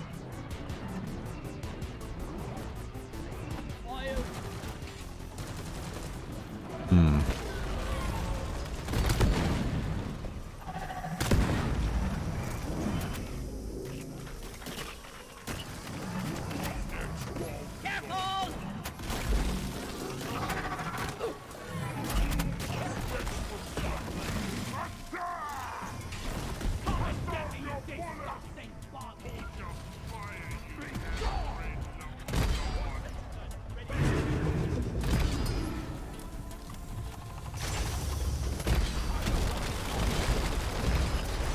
Getting more ammo! Mine! Oh, Hey, I'm not for me! nice. Yeah! Are we good? Well done. Cargo rocket is returning to orbit. We're sending in the drop pod to get you out. Hang tight. You ugly son of a bitch!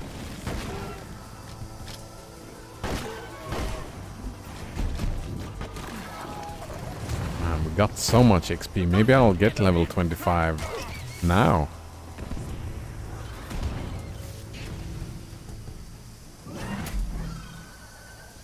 Pod is this direction, probably. Drop pod departing in T-minus 3 minutes.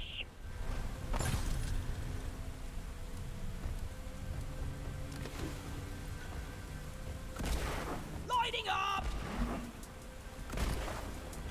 Explosive spikes! Just one last look around.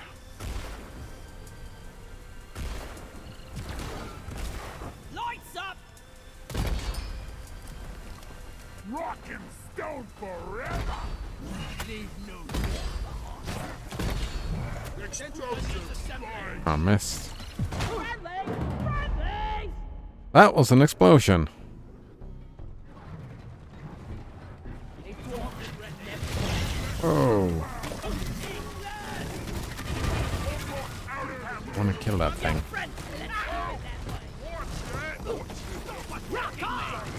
Rock on! Good work. We're pulling you back in. Yeah. That's it, blasted. Rocket. Nodrunner says that Valve's new Proton 6.3 claims to make Bioshock 2 Remastered fully playable. Of course it does. Of course it does. I mean, it wasn't that bad. I mean, we crashed in menus all the time, but it was fine. I felt like. But maybe it fixed that stuff? Well, I only have Bioshock Infinite left. Maybe Infinite will work out fine as well then. If the new Proton fixed that. Have you heard about Murphy's Law, Nodrunner? Congratulations. Your excellent performance for Deep Rock Galactic hasn't gone unnoticed. Management are seriously considering you for promotion, but you'll have to complete one Ooh, that's final 25. assignment first. I'm getting the promotion. Prove yourself, and a promotion awaits you. First, I get an assignment. Alright, so first we get the assignment, and then we do the promotion. Colgatino says, speaking of love being a strong word there, what's the difference between like and love? Is it just degrees? I mean, the words are used differently, right? Love is... like, when it's not in hyperbole, it's usually... it can be when you have a crush or an infatuation with something where it's... kind of like similar to an addiction, right? Where you get all giddly and can't really control yourself.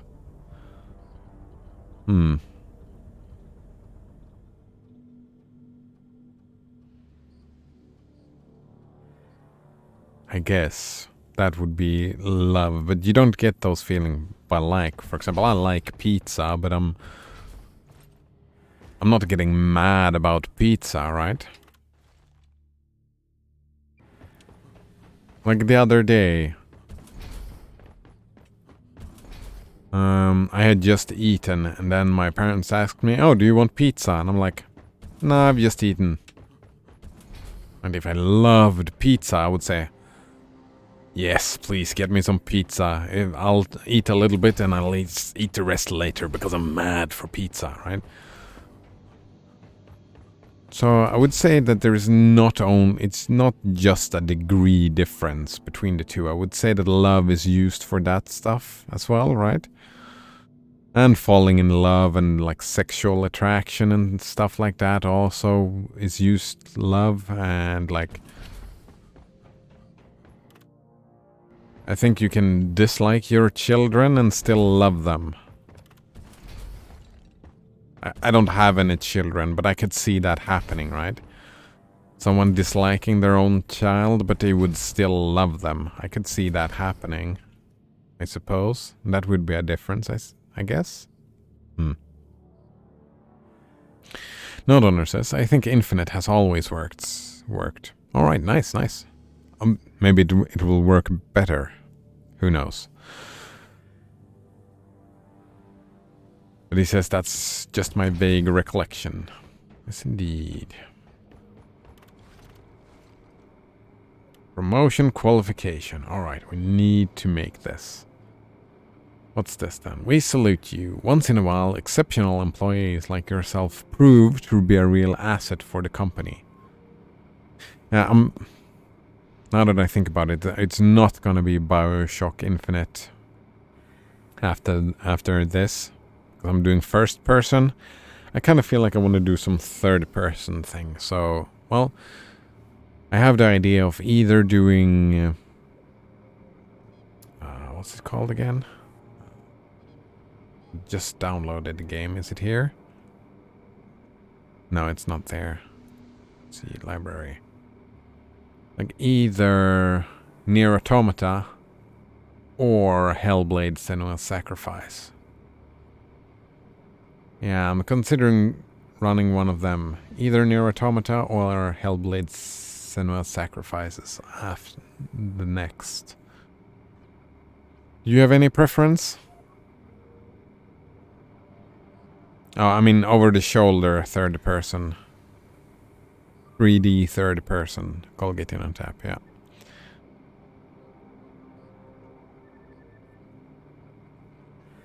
Either Nier Automata or Hellblade Senua's Sacrifice. Or maybe The Witcher 1.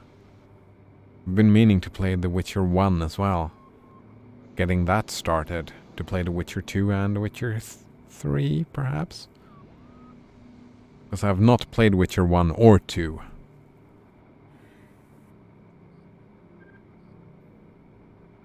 We've got Shadow of Mordor, another over-the-shoulder 3D third person. I want to play that as well.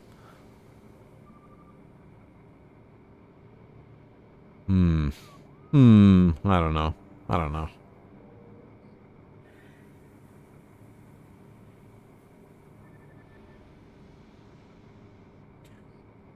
Colgatuntab says there is a 3D third-person perspective option as well. Ooh, that is interesting.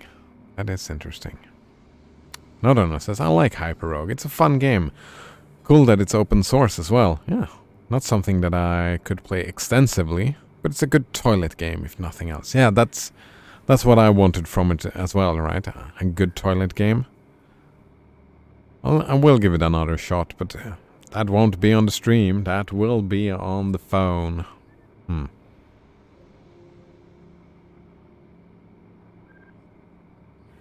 What were the options again, asks Noderunner. Alright, we've got Witcher 1. We've got Hellblade, Senua's Sacrifice. Nier Automata. And Middle-earth, Shadow of Mordor. I don't know about that. Well, do you have any preference? Those are the four ones that I'm thinking of. 3D over-the-shoulder action games.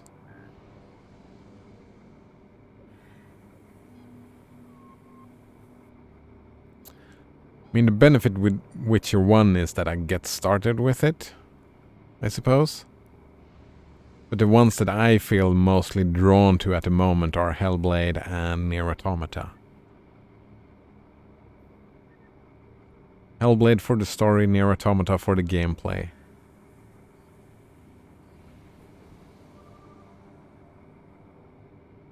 Yeah. Alright, so we applaud your efforts and wish to express our gratitude. For that reason, we are considering you to put you up for a promotion. However, in order to fully qualify, you need to complete a short series of high-risk, high-payout missions. Nice.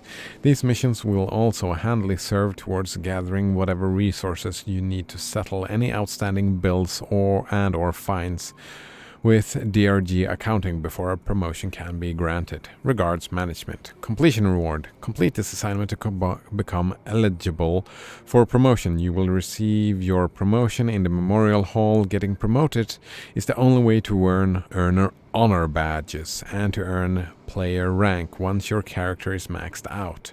Scout promotion. Start assignment. And there are 4 missions.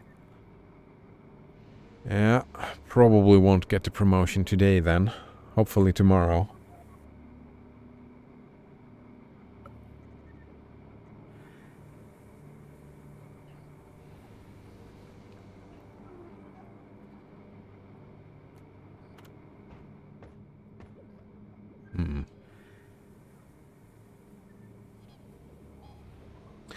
Colgadinotep asks, what benefits does XP give in this game? Oh man, it disappeared. Here it says, my level up. To the top left it says level 25 scout. I leveled up the scout, so now I get the promotion. And with each level, I unlock these, right? This is... It doesn't say, but like... We increase all of these steps, right? With each level. These are increased, right? We unlock more and more add-ons. And when I get the promotion and the next time I get to max level, I'll probably get an overclock to put here. So it's small statistical things, right? Got a stun chance, we got... It's like leveling trees for all the stuff. And this also is something else, and I wonder if I need a promotion to unlock these. Yeah, you must promote.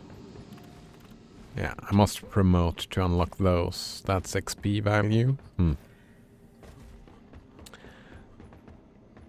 Node Runner says Middle Earth Shadow of Mordor is quite good. I can suggest it. Maybe. Node Runner says that I think Witcher 1 and 2 are probably pretty bad compared to 3. Yeah, that's what I've heard. I heard that 1 is quite terrible. And then 2 is a big step up. Like a big step up from 1. And then 3 is a big step up from 2. So 2 is alright, I suppose. Probably, but yeah, really bad compared to the 3. But I'm a little bit like, I haven't finished reading the books, but I have read the short stories and stuff like that. I love the TV show. I really like Geralt. So I want to play them for that reason. Even though they will be bad. Just for the story aspect. Actually, I should find an excuse to start listening to the audiobooks again, I think. What those steps do? These, you mean? It's like, here I get either maximum ammo for the flare gun, or I get that they burn for a longer duration. Alright, I forget you haven't played MMOs and stuff like this. Colgate in on top, I forget. And this one here gives me either a faster rate of fire, or the one that I picked, higher magazine capacity, so I get more shots before I reload. And this one gives, if I unequip it, it automatically reloads after 5 seconds. I get some extra max ammo, or what did I pick? Duration of the burn of the flare gun, right? When I shoot the flare gun, how long it stays bright. Yeah, and they all have stuff like that. More damage, we get a stagger, a stun, lightning quick reload. Oh, you can perform a lightning quick reload. Alright, quick reload. I penetrate armor. Well, no, I break armor. More damage. Faster focused. Yeah, like, that's... Colgatinotap says, why not just read the books then? I have had concentration issues. Maybe I should give it another try and actually read the book. But I have had concentration issues with reading. I read a lot as a teenager, like a lot of fantasy and stuff like that. But then after I spent all this time in university and I had to force myself to read all over and over and over again, I get the feeling that it feels like a chore. So it ruins the enjoyment for me by actually just reading. But I'll give that another try, because this like streaming thing has been... it has been increasing my joy of reading again. Then we have like, I'm trying to find something to read on stream all the time. So reading on stream and reading. Maybe I want to separate and do the reading on stream and do the listening. I don't know. Maybe read the books. Nodonor says, I've read one of the books. Decent. I have to wonder how the English translation differs from the Polish source text. I mean, that's always a wonderment, right? I'm not in the business of learning Polish. I'm not interested in that.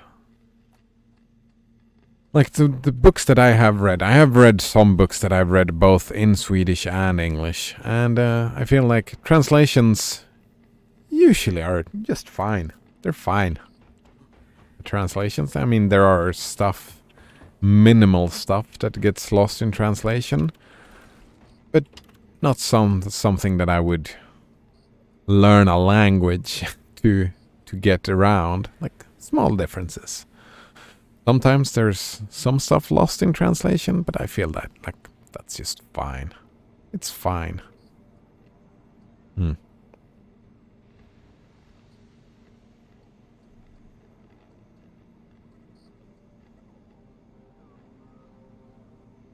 No Donor says it's pretty hard to read for people with ADHD. Yeah, I can imagine.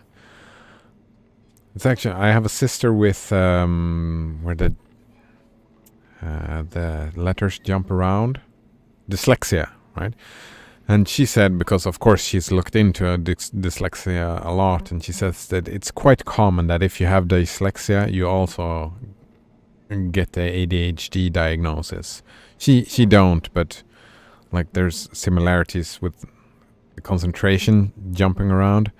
I don't have ADHD myself, but I do have some concentration problems, issues. Yeah. So I can imagine having ADHD being it's super fucking annoying to read. Like, that's why a lot of people with ADHD has trouble in school, right? Because there is so much reading.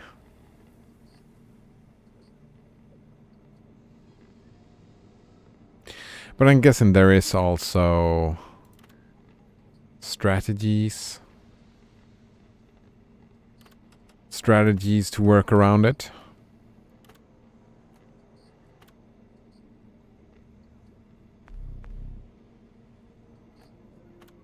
Oh, can I make low risk and just make it as easy as possible, because I just need to finish it as fast as possible. And since I don't get any... Oh, wait. I can play it with another class, right? I don't have to play it as the scout. Since I don't get any XP on the scout, I can probably play one of the other classes. So I can continue playing with difficulty. Difficulty 2, probably. Alright, engineer is the one I did not like, right? The platform gun? Yeah, I don't like having the platform gun. I did not enjoy that. What about the gunner? Zipline? Do enjoy the zipline. The driller, not so much. Let's go with the gunner. Yeah.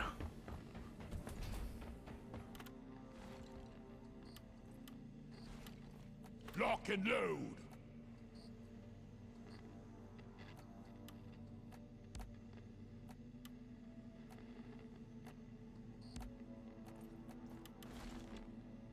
Right, as you can see here, Colgate in on top. If you look, you see I unlock this at rank 8 when I get XP to that, and 12 and 16.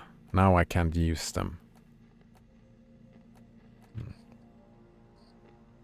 And when I get level, so I can unlock secondary weapons as well.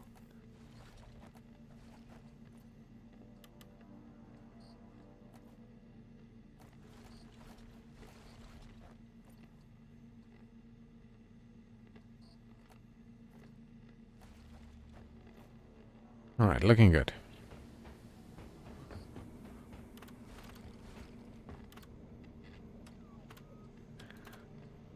We take Hazard 2. Just because I'm not playing the Scout. Yeah, Hazard 2. Mission selected. Your chariot Go and awaits check you. for a drink.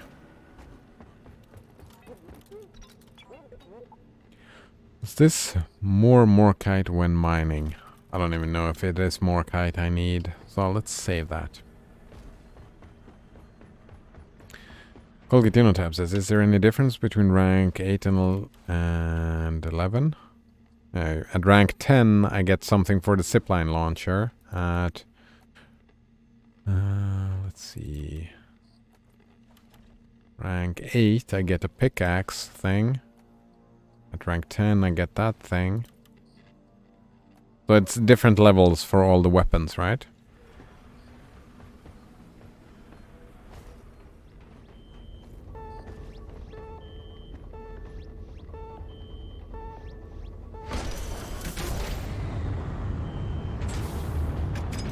Oh, I had collect Morkite, so I maybe should have taken that drink.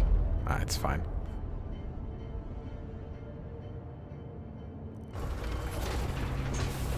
Colgadinotab says, is there some upgrades for every rank? I don't think so. No. I think there are some ranks that gives no upgrades. Here we go! We're sending you in deep, so be on your guard. Scanners indicate particularly rich veins of morkite and gold further down. Bring it back, boys.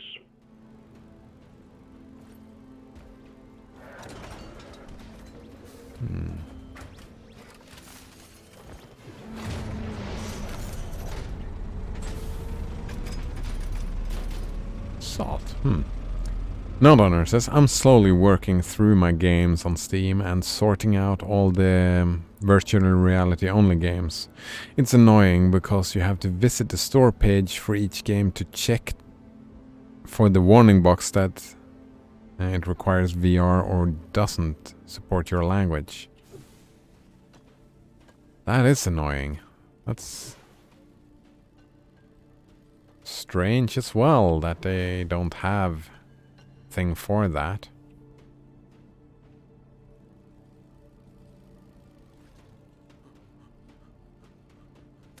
Like automatic sorting of all your games. Like you can pretty much only sort by, what is it, recency and play, like if it's installed or not, right? That's the only thing you can sort by?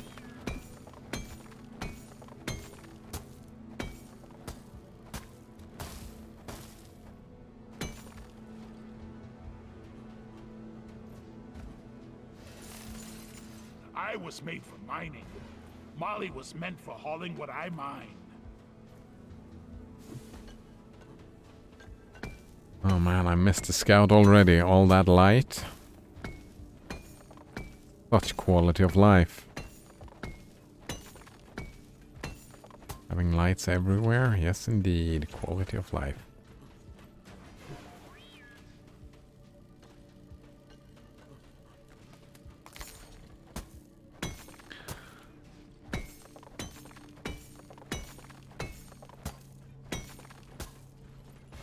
Yeah, just sorting the games? That's weird that they don't have that. I gotta say. Down the hatch! Oh, Colgatino Tab says you can make categories based on tags. Well, there you go, Node Runner. Then probably you should be able to do it. Because they have the tag, well... Just because they have the tag VR.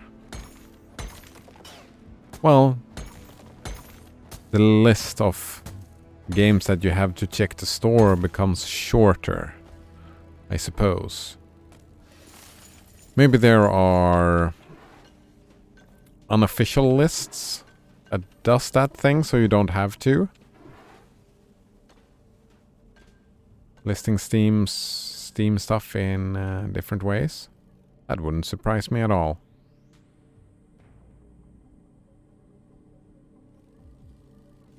If someone has made a web page that does the thing that you want. No donor says, but games that have the VR tag might just mean it supports VR. Not that it's VR only. Yeah, but like either way, your list of games that you would have to open the store page on is shorter if you list by that tag. So it's still worthwhile, right? It's reducing the amount of work that you would have to do.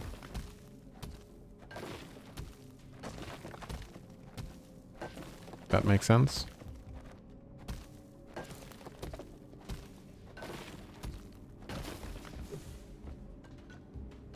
Like, part of it is already done. Like, if it does not have any VR support, then it surely is not VR only.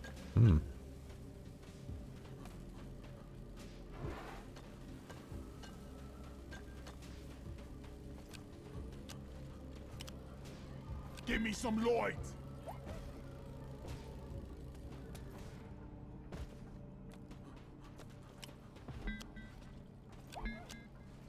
Look there!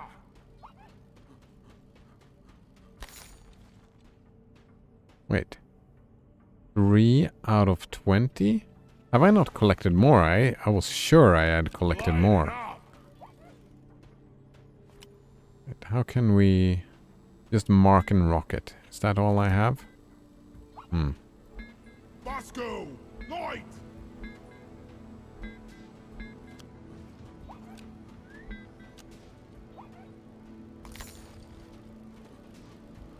Gold! I got the deposit.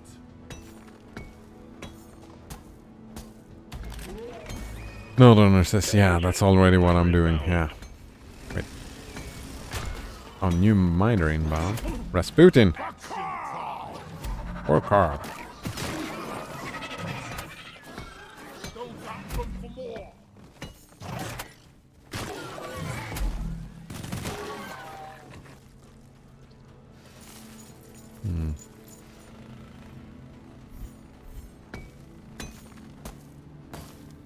No donor says, otherwise it would be too much work. If I had to literally check every game. Yeah, man, oof. Have you tried looking online for someone who has... Like if there is a maintained list for it?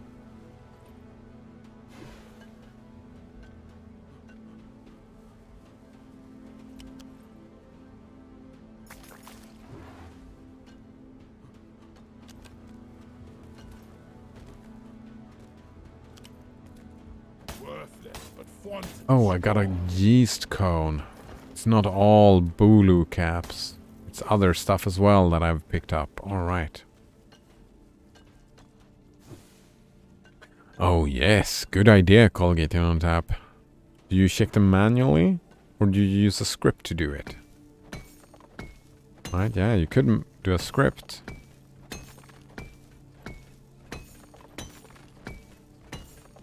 That would make it way easier, right? Molly! I should call for the mule. And there you have your list. I mean, if you ever want to do some other stuff, then you have a ready script for doing similar kind of work as well. Eat land! Need to get my pickaxe sharpened when we get back. No, it says I checked them manually. I want to punch the guy in R&D who programmed Molly. It's like that, right? It depends on what is most efficient. Checking manually or making the script. I mean, I would probably, if I felt the need to do that, I would probably do the script just because I enjoy... Well, it depends on what mood I was at, right? If I was in the mood for scripting, which I haven't been.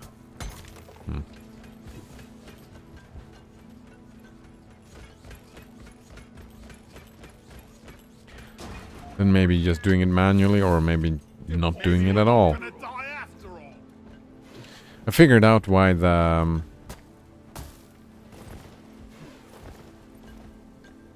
why that part of the script I tried to make didn't work, by the way. Because you need to authorize your client, your little program. It needs to get authorized on Twitch.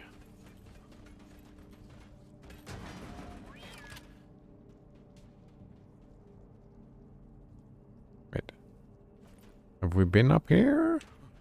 I don't think so. Bad news, team. A swarm of Mecteras Too have caught steep. your scent. Better prepare yourself.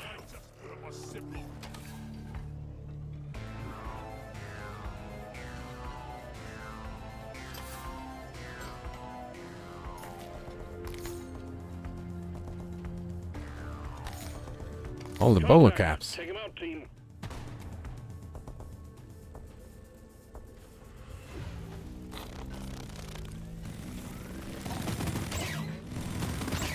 Die!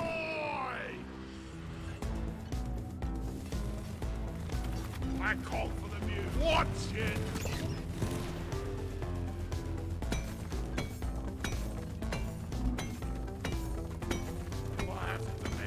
There is nitro over here! Stop shooting me! Depositing mineral. Kill them all.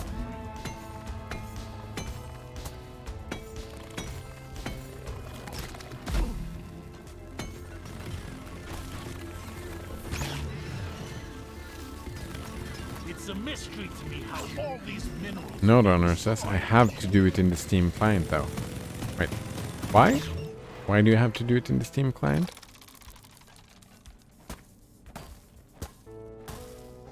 I mean the sorting, yeah. The sorting maybe you have to do manually, but the checking. Right, you can create a list and then just sort like an external list, right? Just generating the list. Die, fine!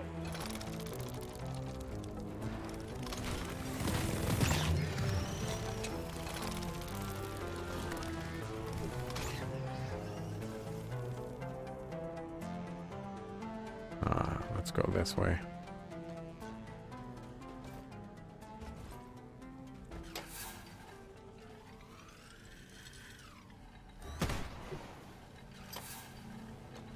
Right, where did we come from? Up there, probably.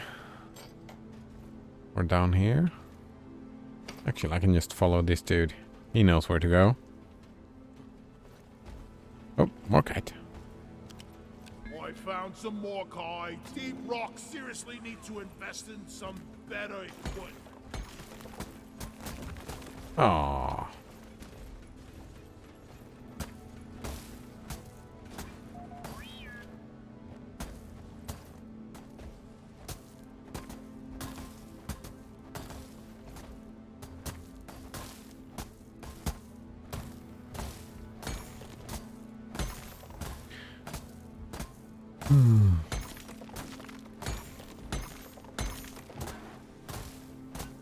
Right, Colgate on tab says, in the entrance exam weekend to my high school, when they taught a new subject for... Wait, when they taught new subject for applicants, the teacher said, here arises a question that is... Down the hatch! Is this white man's job or black one's or woman's? More kites! One applicant said in that order. I don't understand. Let's see. You had an entrance exam weekend.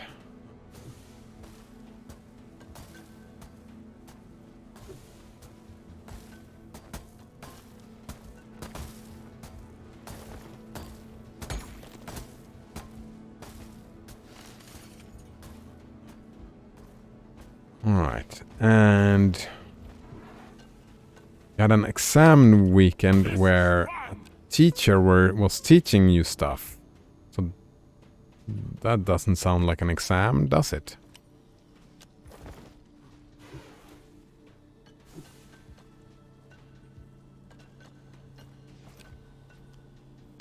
But never mind. They said something. Here arises the question, is this a white man's job or a black man's or a woman's? I mean, isn't that the definition of like racism and sexism when you have that attitude? Ah.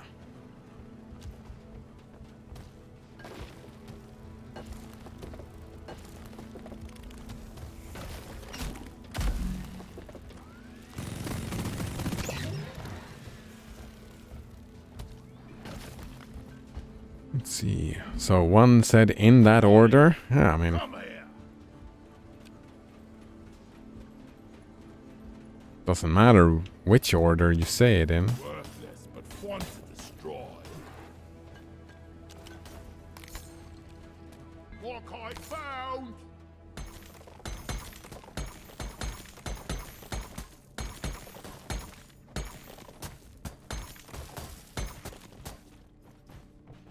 I need the mule right here, right now. Full of caps.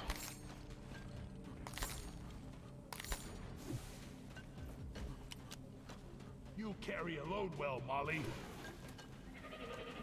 Good job, Molly. Molly carries minerals, and we shoot bugs in mine. Dwarf life in a nutshell. Rock and stone! Note Honor says, I only have 739 games to check. It'll be quick and easy. I mean, it's easy. Quick is relative, right? Wait, am I going in the wrong direction here? I don't think so. Gold! You're cute. There's more kind here. Dead. Lots of more kite. Alright, so let's go. And even more kite here. There's more kind here. Your own fault for being full of good.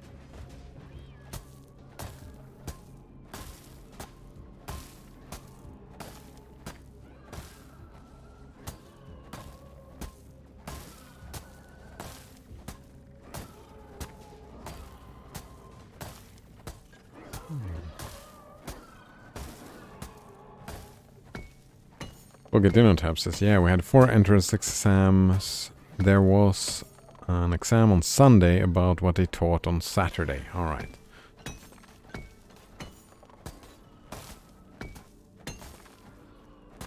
So the exam was kind of how well you could learn. It was evaluating your learning capabilities, I'm guessing. Something like that. It's too steep. More kite found. Tip light up.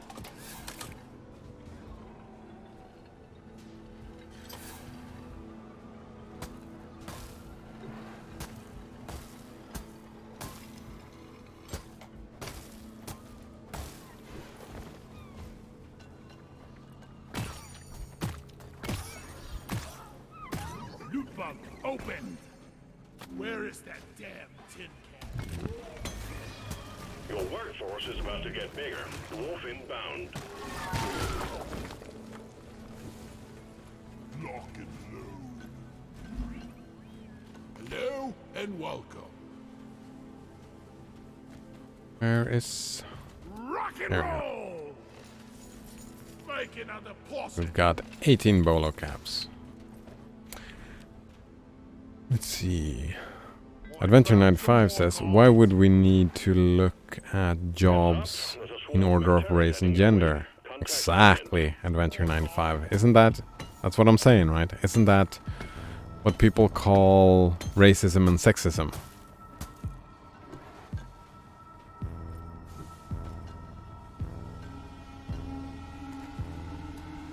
Airborne hostiles incoming.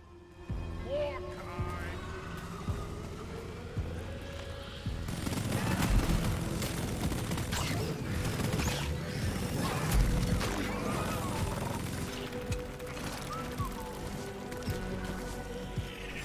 I mean, it depends on what you look at, right? It depends on your perspective, right? And we don't know, we weren't there. Maybe that's not what they were talking about. Maybe they were talking statistics.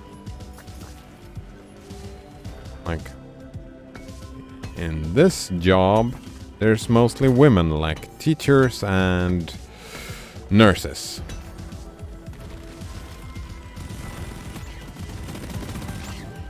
For example, that's just looking statistically at what it looks like, right? Rather than saying that it has to be that way.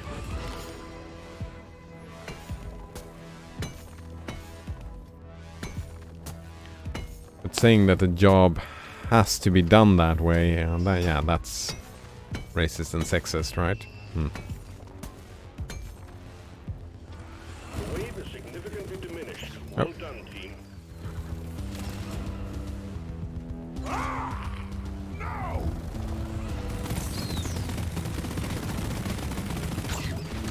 Let him go.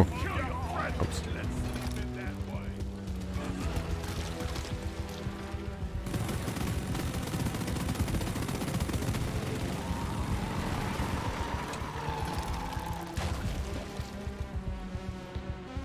Do I have some more kite? I do not. So let's get the last.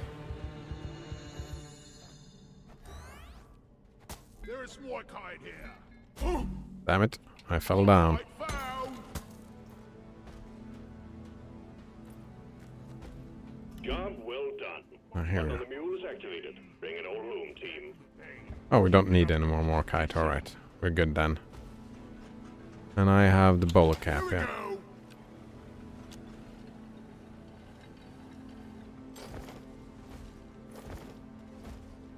Secondary objective completed. Now finish the job. Rock and stone to the bone. Did they press the button? Probably not. Let's press the button.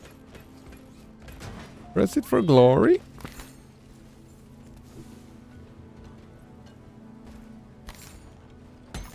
Since it's right here, we'll get a little bit extra.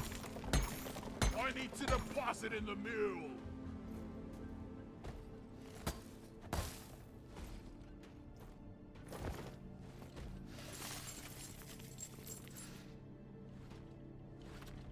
Colgatinotab says, I think politically correct way of saying it would be, here arises the question, is this a human being's job?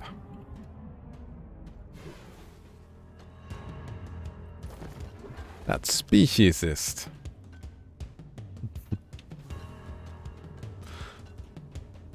A monkey could do the job, Arrived. Retrieving the right?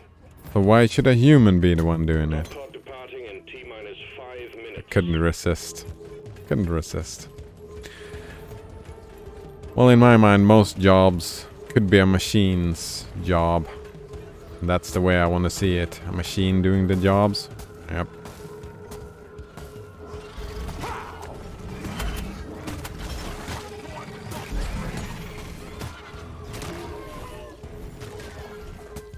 This is fun.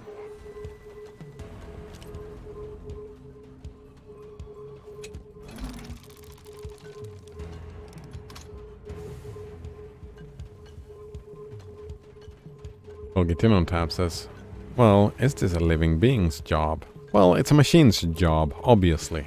So no. But yeah, that becomes a binary question, right? Nope, it is not. Drop pod departing in T-minus 4 minutes.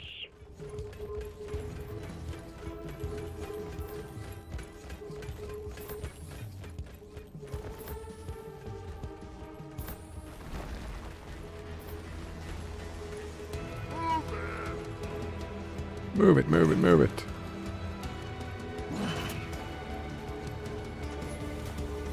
Wait, did it go down here? Oh, nice.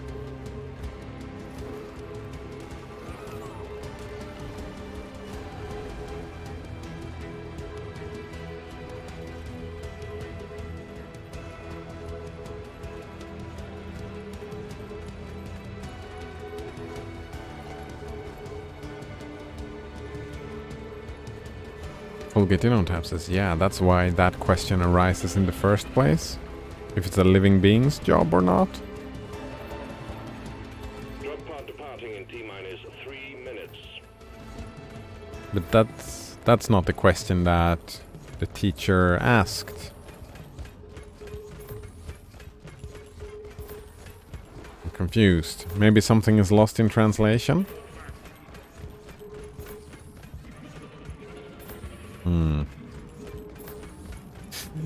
Nice. Adventure 95 says, that's lifest or alivest. Or a mechanist?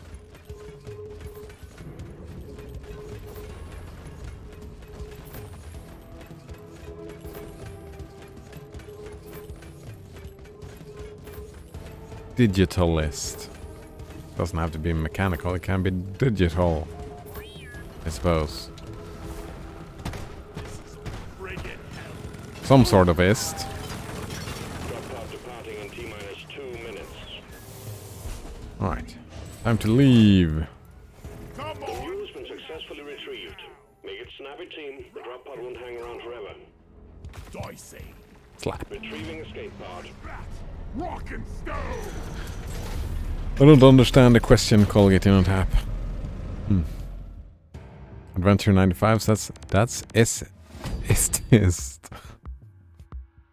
Alright, something that is. Like, that's Santa Claus's job. Well, Santa Claus can't really do a job, can he?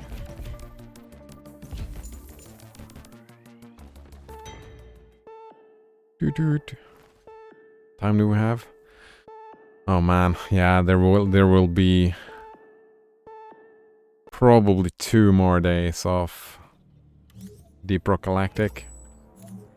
Job done. Keep at it, and you'll make it through. If I don't want to skip Night in the Woods, but I don't want to skip Night in the Woods. Maybe I can make another.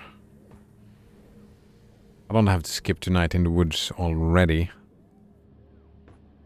Could do 1 extra mission. What's this? Salvage operation. That's probably fairly quick. Salvage 2 mules. No donor says. It is a biomechanical bias. Nice. Nice indeed. Colgate Tab says, that's essentially what they said. Sure, listing them in a specific order could be seen as sexist or listing them at all. But I don't like attributing sexism or racism just because of awkward word choices. Like, it doesn't matter which order you do. Like, if you say, is this a man's job or a woman's job? That is sexist. Right? Only a man can do this job? That is what sexism is. Colgate Tap, right? Isn't it? Saying that because you're a man or because you're a woman, you cannot do this job, or you should not, well, you should not do this job. That is sexism.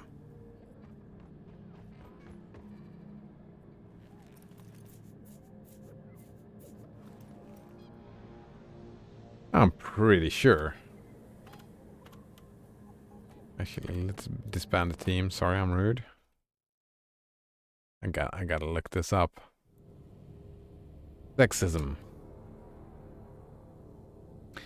is prejudice or discrimination based on one's sex or gender. Yeah. If you say that they cannot, that's prejudice. If you say that they should not, that's discrimination based on sex or gender. That is exactly what it is. If you say that a woman can't do this job, well, I suppose we could say a woman's job is giving birth to children. Is that sexism? It is sexism, right? But it's nature's sexism. It's not our sexism. It's not me politically deciding that women are the ones that gives birth. Females. Talking about sex rather than gender. Like, not all women can give birth, but no men can. Female, male. Talking about sex rather than gender.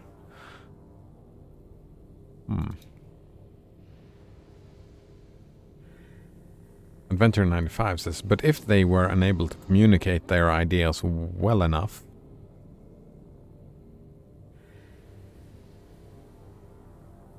Colgate Tab says, not, is this a man's job or a woman's job? Is this a man's job or woman's?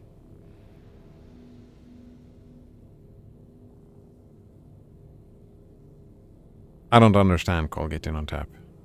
Adventure 95 says maybe they had a mishap with wording.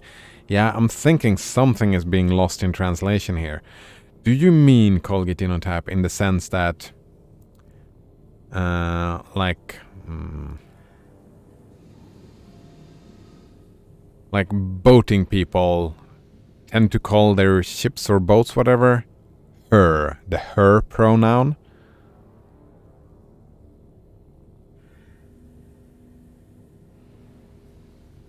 Colgate Tab says they were separate questions. Yeah, but that question, that is this a man's job?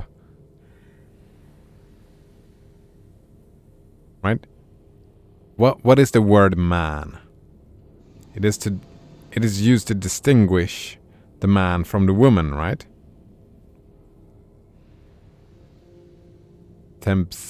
Hello, Tempest T. Is that it? Tempest T? Nice. Man, Deep Rock Galactic sure changed. Nice to meet you. It did change. We're talking about sexism. I think we're having a language issue, so we're trying to figure it out. Nice to meet you. How are you doing today, Tempest T? Right, saying that question by itself, is this a man's job? That is either prejudice saying that the man is supposed to do the job, right? Or it's discrimination that only the man is allowed to do this job. That is either prejudice or discrimination. Based on your sex or gender, because man is sex or gender. Right, Colgate on tap? It depends on the context. Either you're talking about the sex or the gender, but sexism goes towards both of them, right? And I would agree to that it goes to both of them. Interesting that, yeah. Sexism is... Sexism can affect anyone, but primarily affects women and girls. I mean, if it affects women and girls, then it also affects... By extension, it affects men and boys as well. But any sexism that affects a woman also affects the man, right? Any prejudice about women is also about men. Women and men. Right? Women can't drive car. That implies that men can drive cars, right? So... Right? Am I misunderstanding something?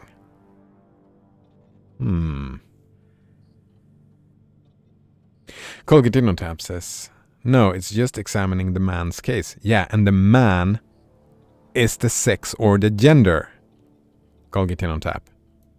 When you look at the man's case, you are looking at the sex or the gender.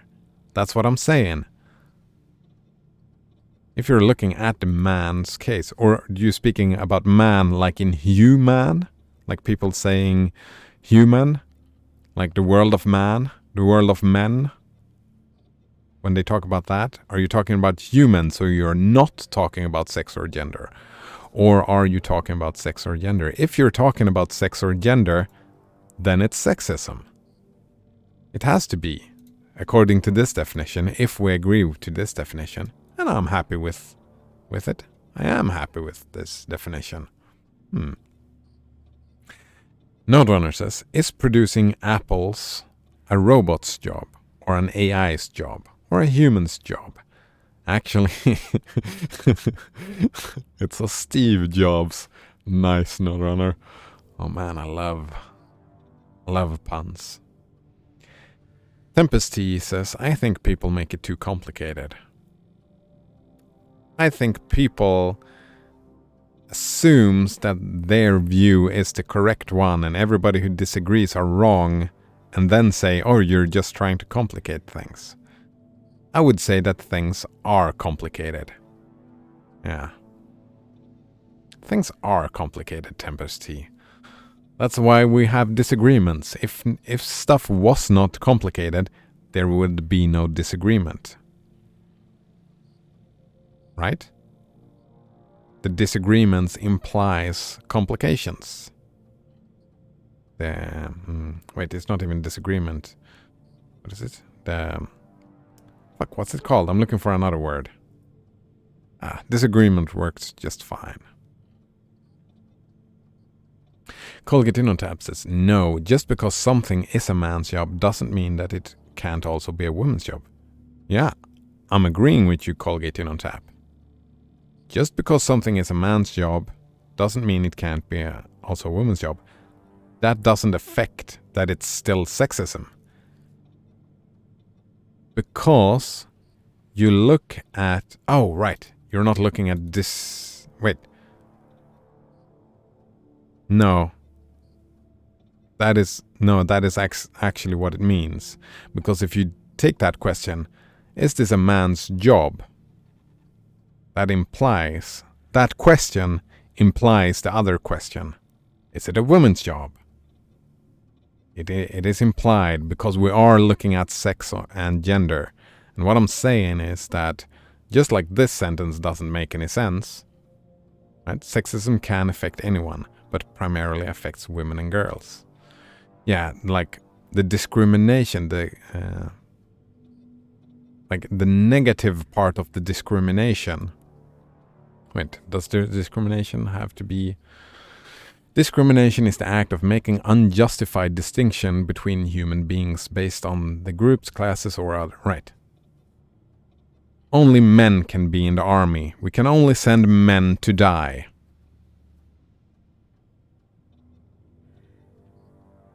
That is about women and men. It has to be. Just like that statement. Right? Otherwise, they wouldn't have said, is it a man's job or a woman? Like, and then have the separate question, is it a woman's job? Like, it is implied. Just like Node Runner pointed out, right? Is it a robot's job? By identifying the robot, we are talking about, is it a robot's job or a human's job, right? Or anything else's, like a monkey's job, right? When you say man's job, you identify a sex or a gender. So you are making that comparison.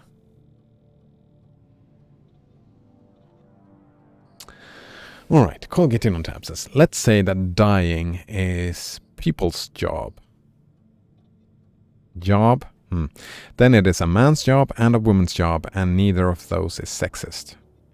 Oh, but that's the point, right? Then it is people's job.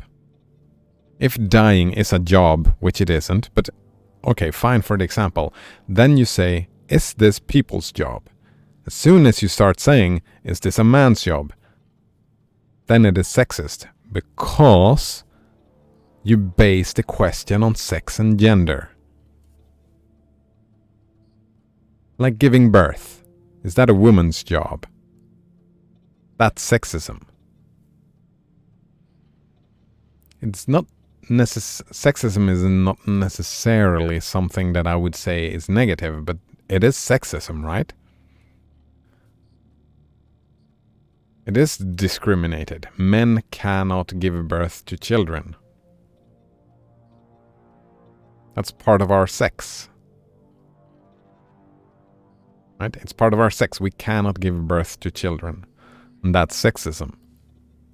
Or women can. That's sexism. It doesn't matter from if you look at the woman or you look at the man.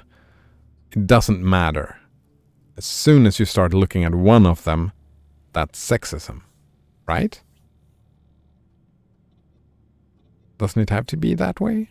Node Runner says, based on how you approach and frame a conversation, you can make even the most simple concepts complicated.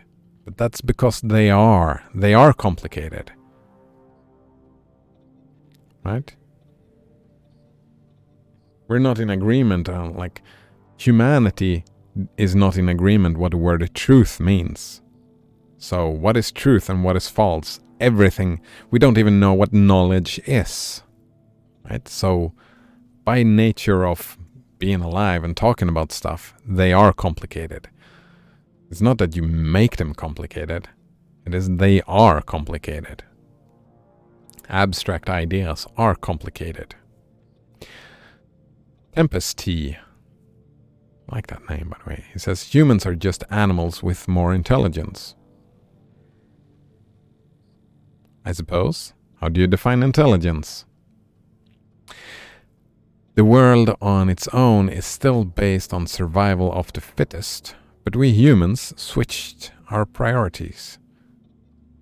Survival of the fittest is comparison between species. Survival of the fittest doesn't happen within a species, though. Like the fittest species. Like what happens within humanity. It's not the fittest human that survives. It is the human species that survives. That is what evolution is about. But we humans switched our priorities. We don't rely on things like hunting anymore. So the gender roles kind of got blurry. Yeah, we have had gender roles for ages. We still do, right? And that's fine. It's fine to have gender roles. Or sex roles. Like, I would say it's fine to say that women has a greater responsibility to take care of newborn children. I think that's a fair... I'm not saying that it has to be that way, not necessarily. But it's easier. They have some biological benefits over us men. Right? They can breastfeed. We cannot. And that's fine. Other gender roles gets kind of blurry. It's a bit hard to say it in English. It's not my mother tongue. Mine either. And that's fine. Yeah, but of course, gender roles switch throughout history. They have and they will continue to. That's... I mean, men and women are different, right? So statistically, you will end up with situations where men and women will tend toward different things. I mean, I agree with that, and that's fine. Colgate InnoTap says, does intent matter there? It doesn't say anything about intent. Prejudice is probably intent. Affective feeling towards a person or their perceived group. No, that's just an attitude. Does attitude requires intent? Not really, no. Discrimination seems like the act of making unjustified distinctions between... I think intent matters, but I think in discrimination, I think consequence... Nope, that is intent. It has to be intent, right? I picked a man instead of a woman. And that was my intent, to pick a man instead of a woman. So yeah, intent matters, I would say. No Donner says, not you specifically, but like how the media warps the news to fit with their values.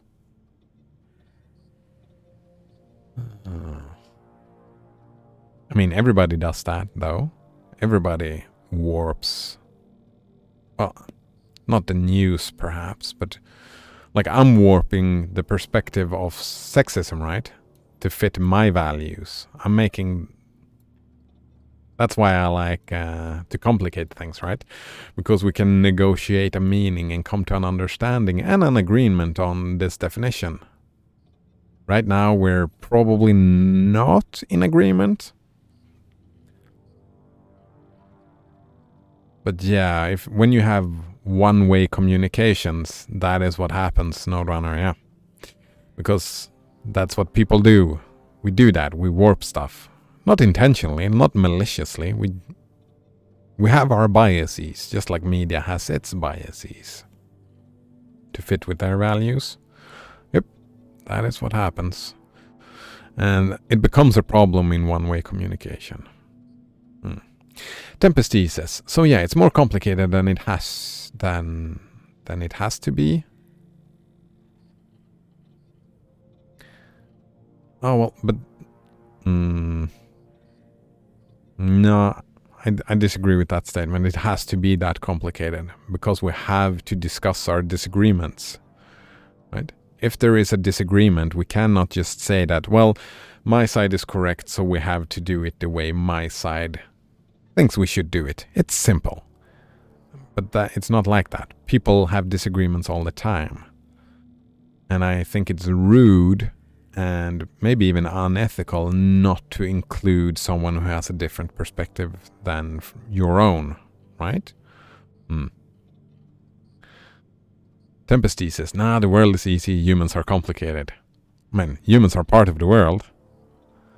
Then he said, I assume genders here. Sorry about that. Is it a he, Tempesty, or a she? Or a they? Some people goes by they nowadays. He said it does lol, but I missed the context of that, I'm sorry. Yeah, it's not like that anymore, but it was. Yeah. Oh, right. The breast thing, the breastfeeding thing, perhaps? And in the animal kingdom, it is still like this. I mean, it's still like this in the human kingdom as well. Yeah. Oh, we're talking about evolution. For example, the strongest lion will reproduce, not the one with the most money. Well, the one with the most money is the strongest one.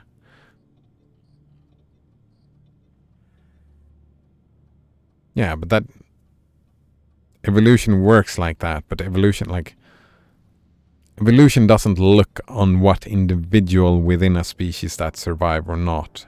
It uses that as an explanation. It's not the strongest does not survive. That's, in that case, if the strongest is the one that survives, then no children would live, because children are always the weakest people. So the weakest people would die. Right? It is the process, the whole process, the interaction within the species when you look at evolution. Because the children are the weakest. Children can take care of itself. A newborn child can't take care of itself. It will die because it is the weakest. If you take that hardline view on evolution and try to look at within the species, it doesn't work. You need to look at the whole picture. If that makes sense, Tempesty? Note says, actually, I think survival of the fittest happens both interspecies and cross-species. Like if you use antibacterial soap and 1% of the strongest bacteria live, they breed and change the species over time. Yeah, the 1%, you're looking at the whole species. When you say 1%, you're looking at the species. You're not looking at the individual bacteria. You're looking at the species, the interaction between it and other things. No, Runner, you're not looking at the individual. Evolution happens within the species, yes. But you cannot look at individuals. You have to look, like, it's not the weakest human that gets thrown out. That is not how it works, not really. Adventure 95 says, I think it's not helpful for a species to hold up gender roles, as they might not fit for the person of the specific gender. Oh, it has been helpful, right? It has been helpful. Divide, like, that's what we do, humans, when we group up. We divide the labor. We categorize. We say, you're a thatcher, you're a butcher, you're a gatherer, you're a hunter, you're an X and you're a Y. You have different responsibilities and I have different responsibilities. Gender roles has been one way to distinguish different responsibilities. And I think we can see that, like, genetically. This is just a hypothesis that I have. I have no evidence for this, but I would assume that we can find women to be more caring. I'm assuming that we can do that. That's just some dude on the internet saying that, so take that with a grain of salt. Because of the gender roles has been like that for so long. Women has had that responsibility for so long.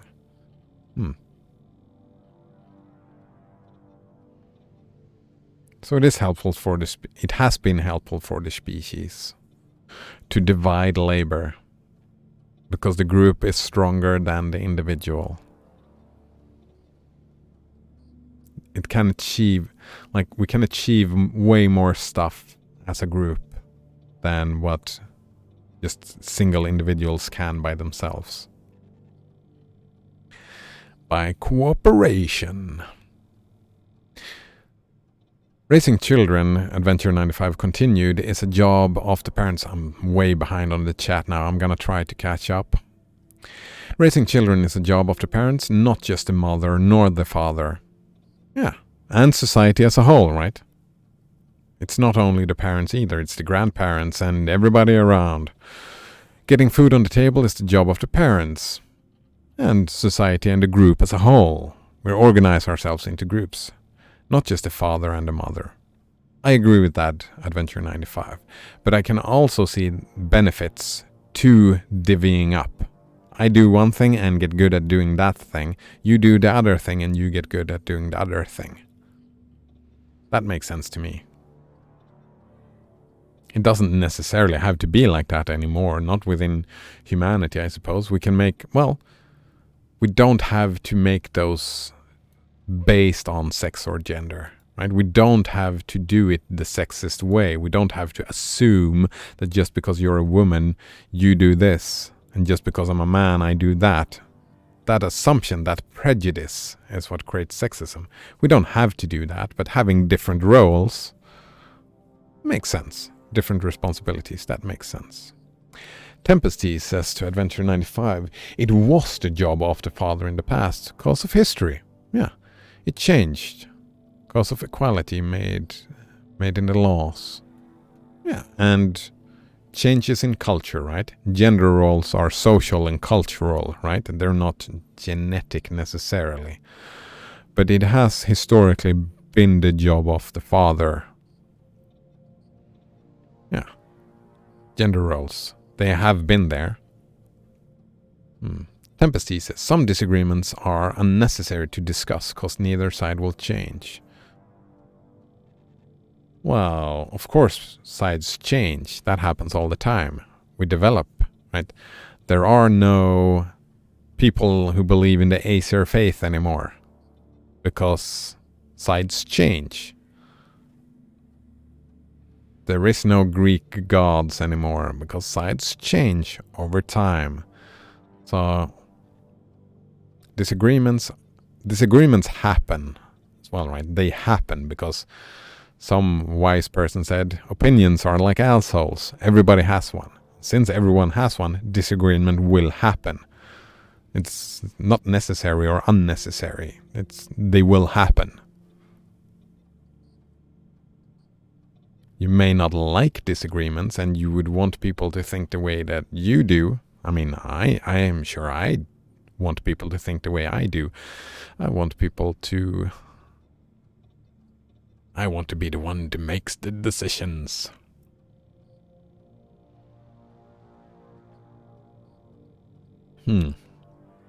Nodunner said some time ago, he said, I think gender roles made sense in a survival situation, like men are just stronger than women and better at physical tasks like hunting. And that is why we need to have female sports leagues. Yeah, I'm pretty sure that was the intermingling about cultural roles. And like, I'm assuming that our genetics, the reason our genetics are different because it is useful from an evolutionary standpoint, that we have changed like biologically, not only socially and gender roles. Yeah.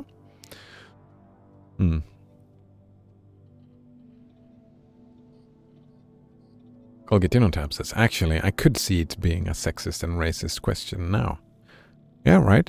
It can be sexist and racist, but that doesn't necessarily mean, like, I did like the example of the job of giving birth is the woman's. From this definition, that is a sexist statement, right? Because it is a discrimination based on sex. It's just not people doing that discrimination. It is nature that has made that discrimination for us. So that is sexist. It's just... So sexist stuff isn't necessarily bad, even though a lot of, like, when we talk about sexism, it's usually, that's what they're getting at here, right? it's usually women are getting stepped on and girls are being stepped on, and that's sad. And I would politically agree that, well, maybe we shouldn't like step on half of the population and see them as less. In any question, I mean, it's the same for men. Like, there are specific places where men are seen as less.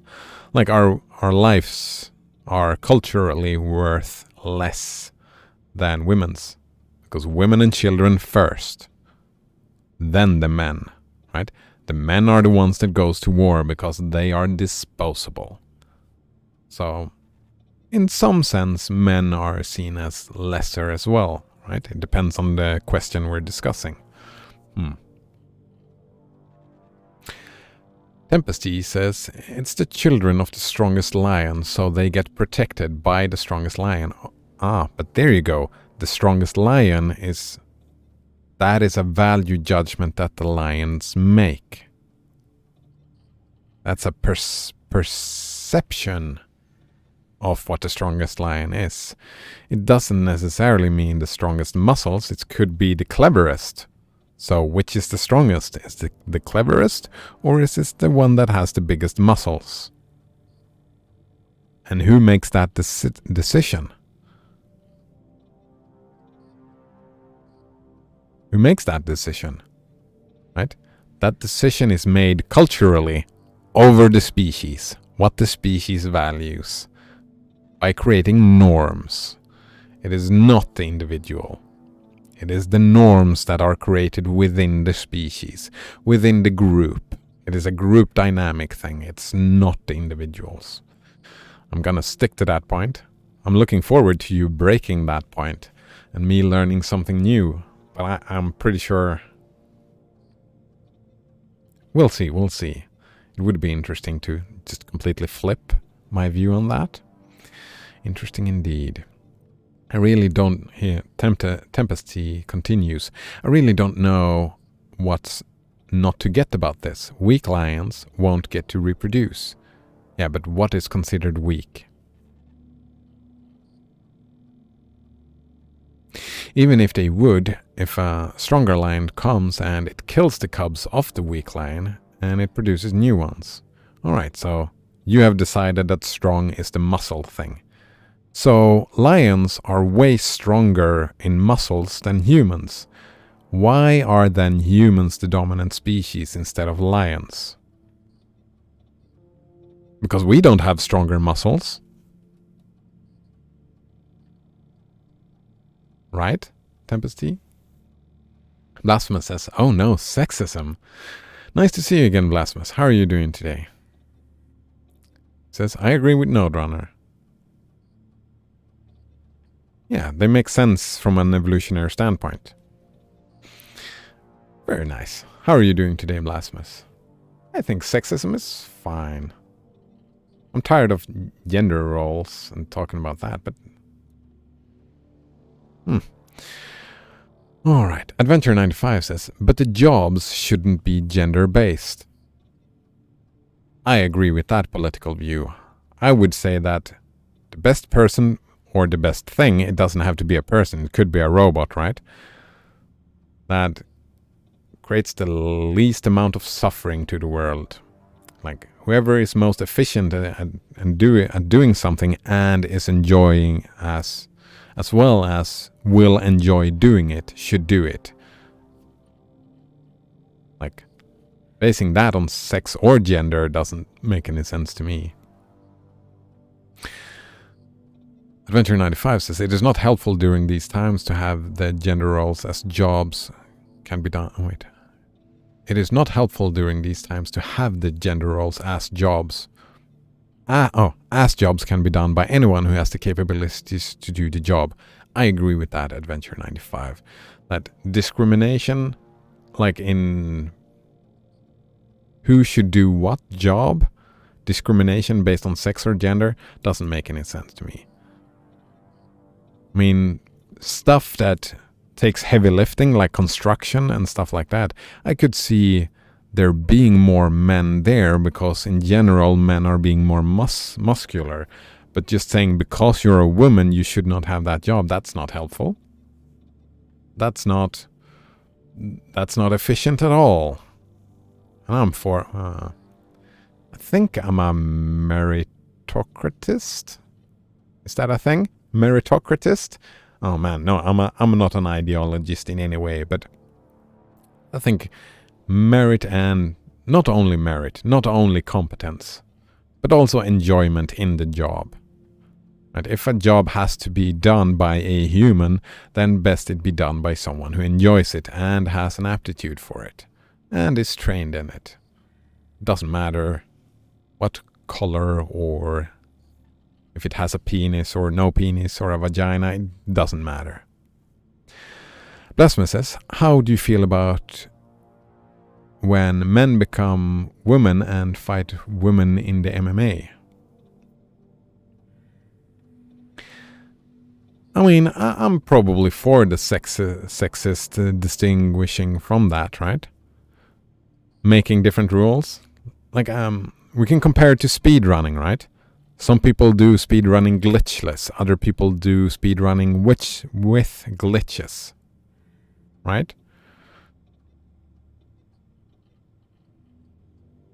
So I would probably say that in MMA competitions, to have a fair, we've been talking about fair a lot today, which is interesting. To have a fair competition, I would make that distinguishing factor based on sex. Rather than, well, actually, no. I would probably change it even more. I would do it like weight classes, if that makes sense. Yeah, weight classes. Probably. I'm not into MMA, so I don't know. But like fair competition, just like speedrunning, we divide it into different classes for it to be a fair competition. I would do the same in MMA and fighting and any other sport. I would make classes and divide them into wherever the person fits. Like if someone is obviously better than everyone else in a competition, then maybe move them to another class. Does that make sense, Blasphemous? Right? I would concede Joe Rogan's point there, right? Someone just going in and just dominating the women's MMA, that's just rude, right? That's just rude. That's screwing up the competition, and it's not fun for anyone. It's not fun for anyone. Yeah. Colgate Innotab says he could had just asks, is this a living being's job? Yeah, but I think he intentionally formatted in a racist, sexist way to grab the attention or something. I've done that in teaching situations, right? Just being annoying to be annoying to get the discussion going. I think I've even done that in the stream. I've said stuff just to rile people up, to have a discussion, because I like discussions. I like the complications. I do like them. I am enjoying this. I hope you are as well. Tempesty says the disagreement will happen, yes, but the discussion is not needed. Oh, right. Of course, yeah, it's... The discussion itself is not needed. Any discussion is not needed. We could just act, right? Act in accordance with our instincts. Humanity could do that, so it's not necessary. I prefer a society where more discussions happen. That's my opinion, right? Just it's like your opinion, maybe. I don't want to put words in your mouth, but it seems like your opinion is that you could go with a society that has less discussions. Well, me personally, I would want to see a society that has more discussions. But yeah, I that is my opinion, right? It's not needed per se. Like, there is no objective need for discussions in this world. But I do like them. Blasphemous says, a lot of feminists do the same thing on social media. They are no better. What do they do on social media? Yeah. What is it, right? I don't really... I understand feminism is the fight for increasing the female's standing in society, right? And I can see why they do that, and that's fine. And sometimes they, like everybody else, has ugly rhetorics and doing mean shit, like any other ist that you will find, any ideologist you will find will do mean stuff. That's what happens. I often argue for, like, why not be like an equalist or something along those lines? Where you can... Like, but it also makes sense that you have feminists, and... I mean, they've taken a lot of flack, but the male equivalent, I don't even remember what they're called.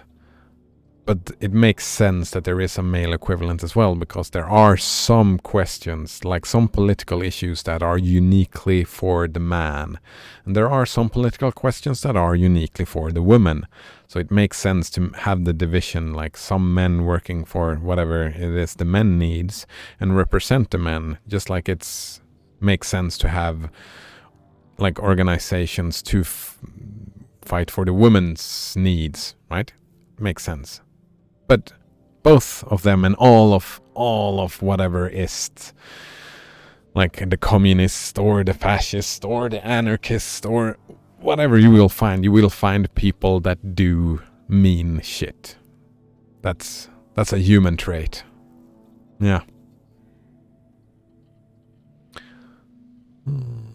Let's see. Blasphemous 95 say norms must change when society starts understanding the differences and reality better. Must? I don't know about that. I think they will change. They have changed a lot, right? If you go back, look at the norms and ideas that looked like just 200 years ago, 100 years ago. What about 20 years ago? They were way different than they are now. And the norms are changing fast. They are changing fast. And it is a bit jarring. One cannot really keep up. So maybe that's what you meant? That it must change with the deeper understanding that it will change, that it must happen because that is what happens. Maybe. Like, again, I'm pointing out there is no objective morality, right? So there is no ethical must or moral must to the change. It may be that it will change, I would say. Node Runner says, I had a dream last night and I was cuddling a tiger cub. It was interesting. Oh, nice dream. Maybe my subconscious, he continues, wants to be the Tiger King. Oh, I still haven't watched the Tiger King. I've seen like the hype in the periphery, well, the excitement in the periphery. Maybe I should watch it. But yeah. Oh man. I love nature. I like nature movies. And nature, like, I don't know if you've seen Christian the Lion. There you have cuddling a lion. Oh man. I recommend it. Blasphemous says, wouldn't a trans woman feel discriminated against? The trans woman is a gender thing. That's why I said a sex thing. And actually, I would probably even go further than that and not make it about sex either. Because I've met women that were more muscular than me and that like could beat me up. So I would put them in a class above mine if we were like starting boxing or doing MMA. I would want to be in a lesser class than that woman. Right? So maybe not sex or gender thing. That's why I'm thinking about weight class as a distinguishing factor. But I don't know. I don't know enough about how that. The only thing I know is like a layman that men tend to have bigger muscles and bigger bone density, bigger bones. We can take a beating better than a woman generally, but it's not true for all women compared to all men. It's just generally. It's like two bell curves that are next to each other. So most men are bigger than most women, but there are some women that are stronger than most men, right? So it would make more sense, like if we would want to make a weight class distinction rather than a sex or a gender distinction, right? And yeah, that would be discrimination, right? That's what I'm saying. We're discriminating. Well, what I'm advocating, I suppose, is not sexism, but some other ism. Muscle-ism? I don't know. Some type of discrimination. I think like that because, like, people do enjoy competition, right? Competition is fun. Maybe we should learn something from gaming and have a matchmaking rating. Just have a matchmaking rating. There you go. Have a matchmaking rating.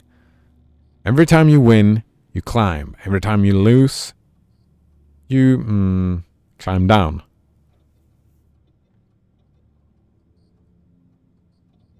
Yeah, and then we can have different competitions within different like ratings, whatever your number is. I like that system. There can be improvements, like some of the systems work better than other ones. But I mean, the most fun competition to have and to witness is where it's even, right? Watching someone stomp someone else, it's not very interesting. That's just my personal judgment. I don't watch a lot of sports. Maybe I'm mistaken. For me, it is anyway. Blasphemous says they already do weight classes. Then why do the sex thing? Why not just go by the weight class thing? Just because the women tend to end up in the lower weight classes? But I mean, that's fine.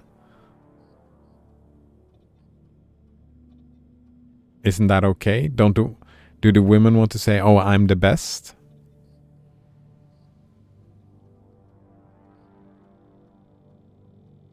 Within, I'm the best of the best? I mean, I would probably say that structure, like the division between the sexes or the genders, I don't know how it works. Well, genders it is, right? Because you said there was a trans woman who went into the women's, so it was a gender thing and just beat the shit out of everybody. That was what happened, right? So it's the gender, it is the sexism that allows that to happen. If there were no sexism, that wouldn't happen. And it makes sense to me that most women would not be in the top tiers. That's just how it would be. Node Runner says they may be women socially, but they're a man physically. Yeah, right. That's why they talk about sex and gender. Gender is the social and the cultural, like the behavior and whatnot, and sex is the biological thing. They were born a man. They have the DNA, right? Yep. The biological reality of men is that they are incredibly more physically fit and able in the same weight class. Oh, right. The weight, like if you only go by weight, the weight class becomes unfair because a man's weight tend to be more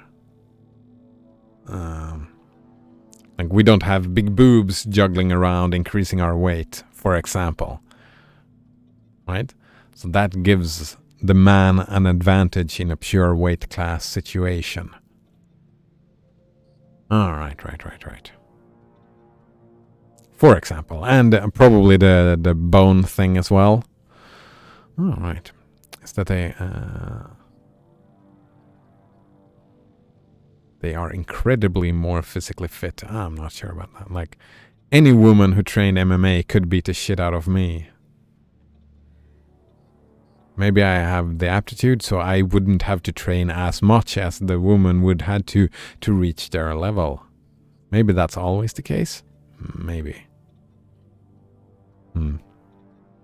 No, not always the case, but most often, right? It's most often the case. He continues, it is not just hurting the women competitors, but the entire trans movement by being an asshole. Oh, yeah. That dude, that woman, like gender woman, sex male, right? He transitioned into be socially a female. And yeah, I would agree that hurts the trans... what's that? That's not feminism. What's that called? Transjusticism? I don't know. Equalism? Just wanting to be treated fairly. That's... someone made a bad look. Just like Stallman made a boo-boo. It looked bad, right? It looked bad. By being an asshole. Lasman says, they are sexist against men. That seems to be acceptable for some reason. Yeah, that's my argument, right? I think you weren't here by that point, Blasphemous, but I would say that sexism can affect anyone, but primarily affects women and girls. I made an argument that this doesn't check out, because any sexism made by a woman is by nature of this distinction between man and woman. Comparing the man and a woman is sexism against a man and a woman. Right? I think I used the example, women can't drive cars. That implies that men can drive cars. That is prejudice. And if you talk about having people in a taxi, that is discrimination. It's positive for the man, I suppose, that the man can get the job as the taxi driver if he so wants to, but who the fuck would want to be a taxi driver? Oh man, self-driving cars. It's in the future, in our lifetimes. Hopefully. Yeah. I also made the argument that feminism is good, right? And the men equivalent thing is good as well, right?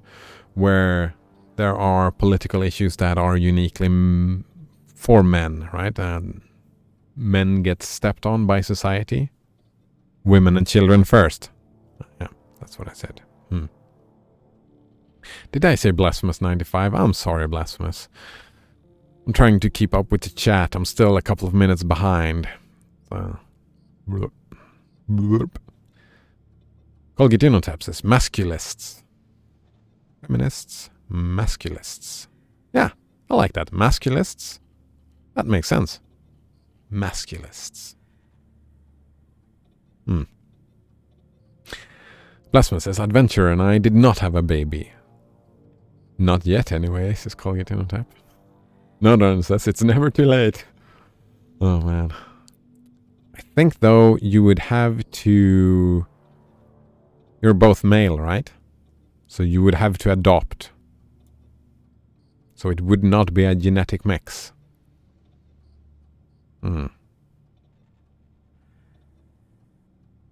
Blasphemous says you called him Blasphemous 95. Oh, I didn't call you Blasphemous? Oh, right. I called Adventure 95 Blasphemous 95.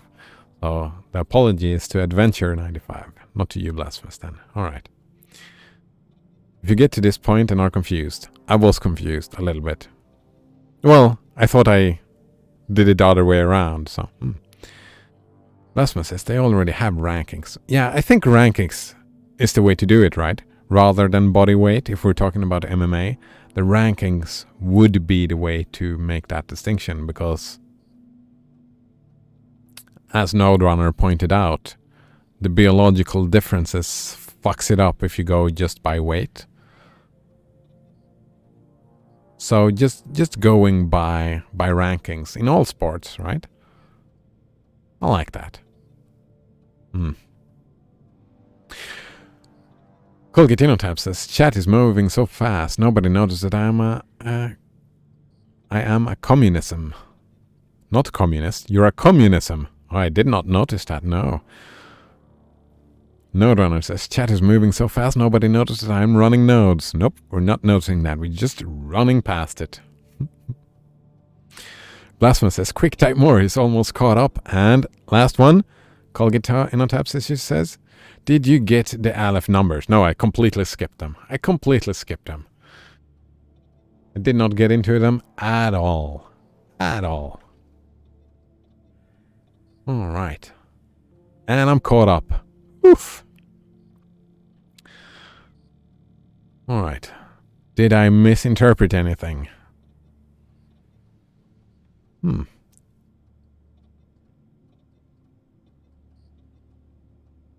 But I like that. Yeah. Sports should take a page out of the playbook of esports.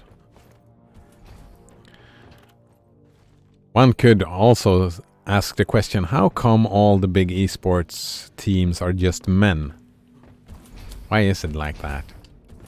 But that's not the matchmaking thing, right? That's a different type of sexism that's behind that, I think. Yeah. Blasphemous says, you forgot to play Night in the Woods. Got all locked up in the sexism thing. No Runner says, I made soup. I don't like soup. Well, I like soup if it's a really thick one, but like the watery ones, it's like... it doesn't feel like food to me, it feels like a drink. So it's like, if I have a lot of soup, it's like, I have to have something a little bit more solid, or I don't feel like I've eaten. I wonder if I'm missing out, because I have tried tasty soup.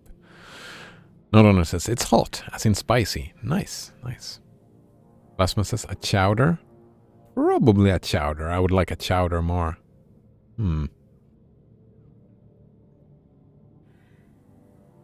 Probably. Chowder is an unfamiliar word to me. I've heard it in the periphery, but I don't have the distinction. My guess would have been that chowder that had more chunks in it. But that's not what I mean, like, even, well, I suppose that would be fine. But I would want the actual watery stuff to be thick as well. Right, what's the comparison? Like yogurt. Yogurt is thick. And not at all watery. If that makes sense? No Runner says, but it's also heated as well, so it's hot. In the double. Nice. Colgatino says, I guess it's because more testosterone leads to more competitive behavior. That is... I don't think that's the only reason, but I think that's a big reason and a good reason. I think there's also some sexism, but that's very interesting, right? Testosterone leads to more competitive behavior. Nice.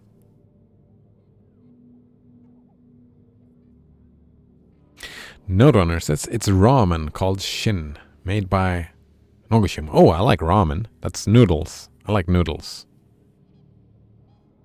But ramen is just another word for noodles, right?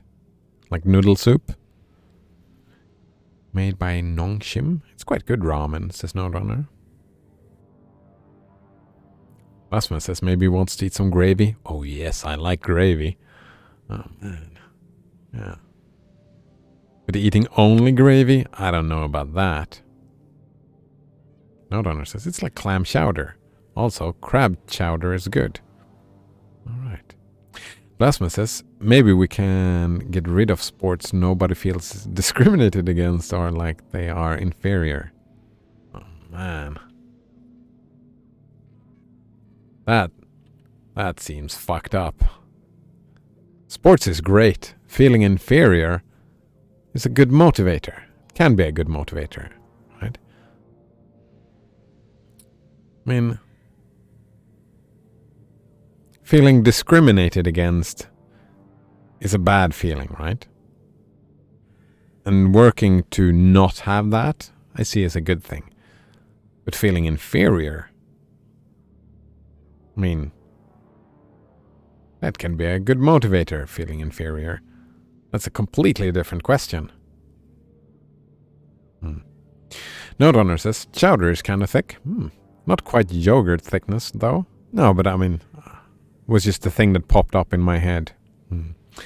Blasma says, cider really likes gravy. Might be part cat.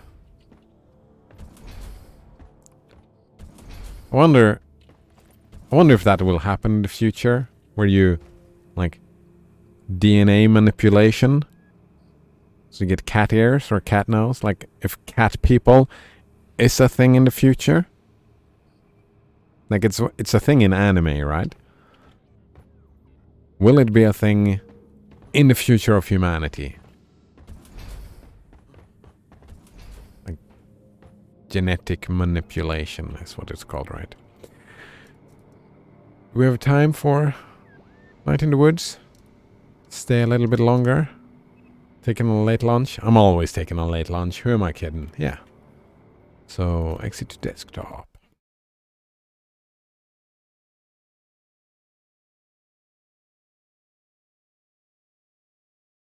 Lasma says, yes, we will have to accept people as cats, and they will walk up to us and rub their heads on us.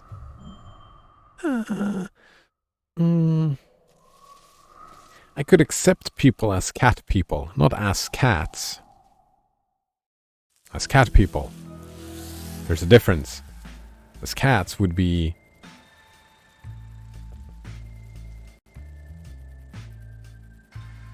fucked up. Yeah, I can't get behind that. You need to communicate. You need to speak our language. You need to speak human. Like, sure, if you want to get a cat, if you want to be a cat, well, I suppose you could have a relationship like that. If you had somebody who would want the cat person to behave exactly like a cat, and two consenting adults, right? And that's...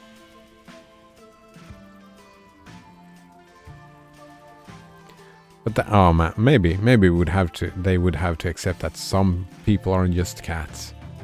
Maybe that's just my prejudice. I don't know. It sounds weird. Blasma says they will call you catophobic. Maybe I am catophobic. Yeah, I am catophobic. But, I mean, I wouldn't mind getting a tail.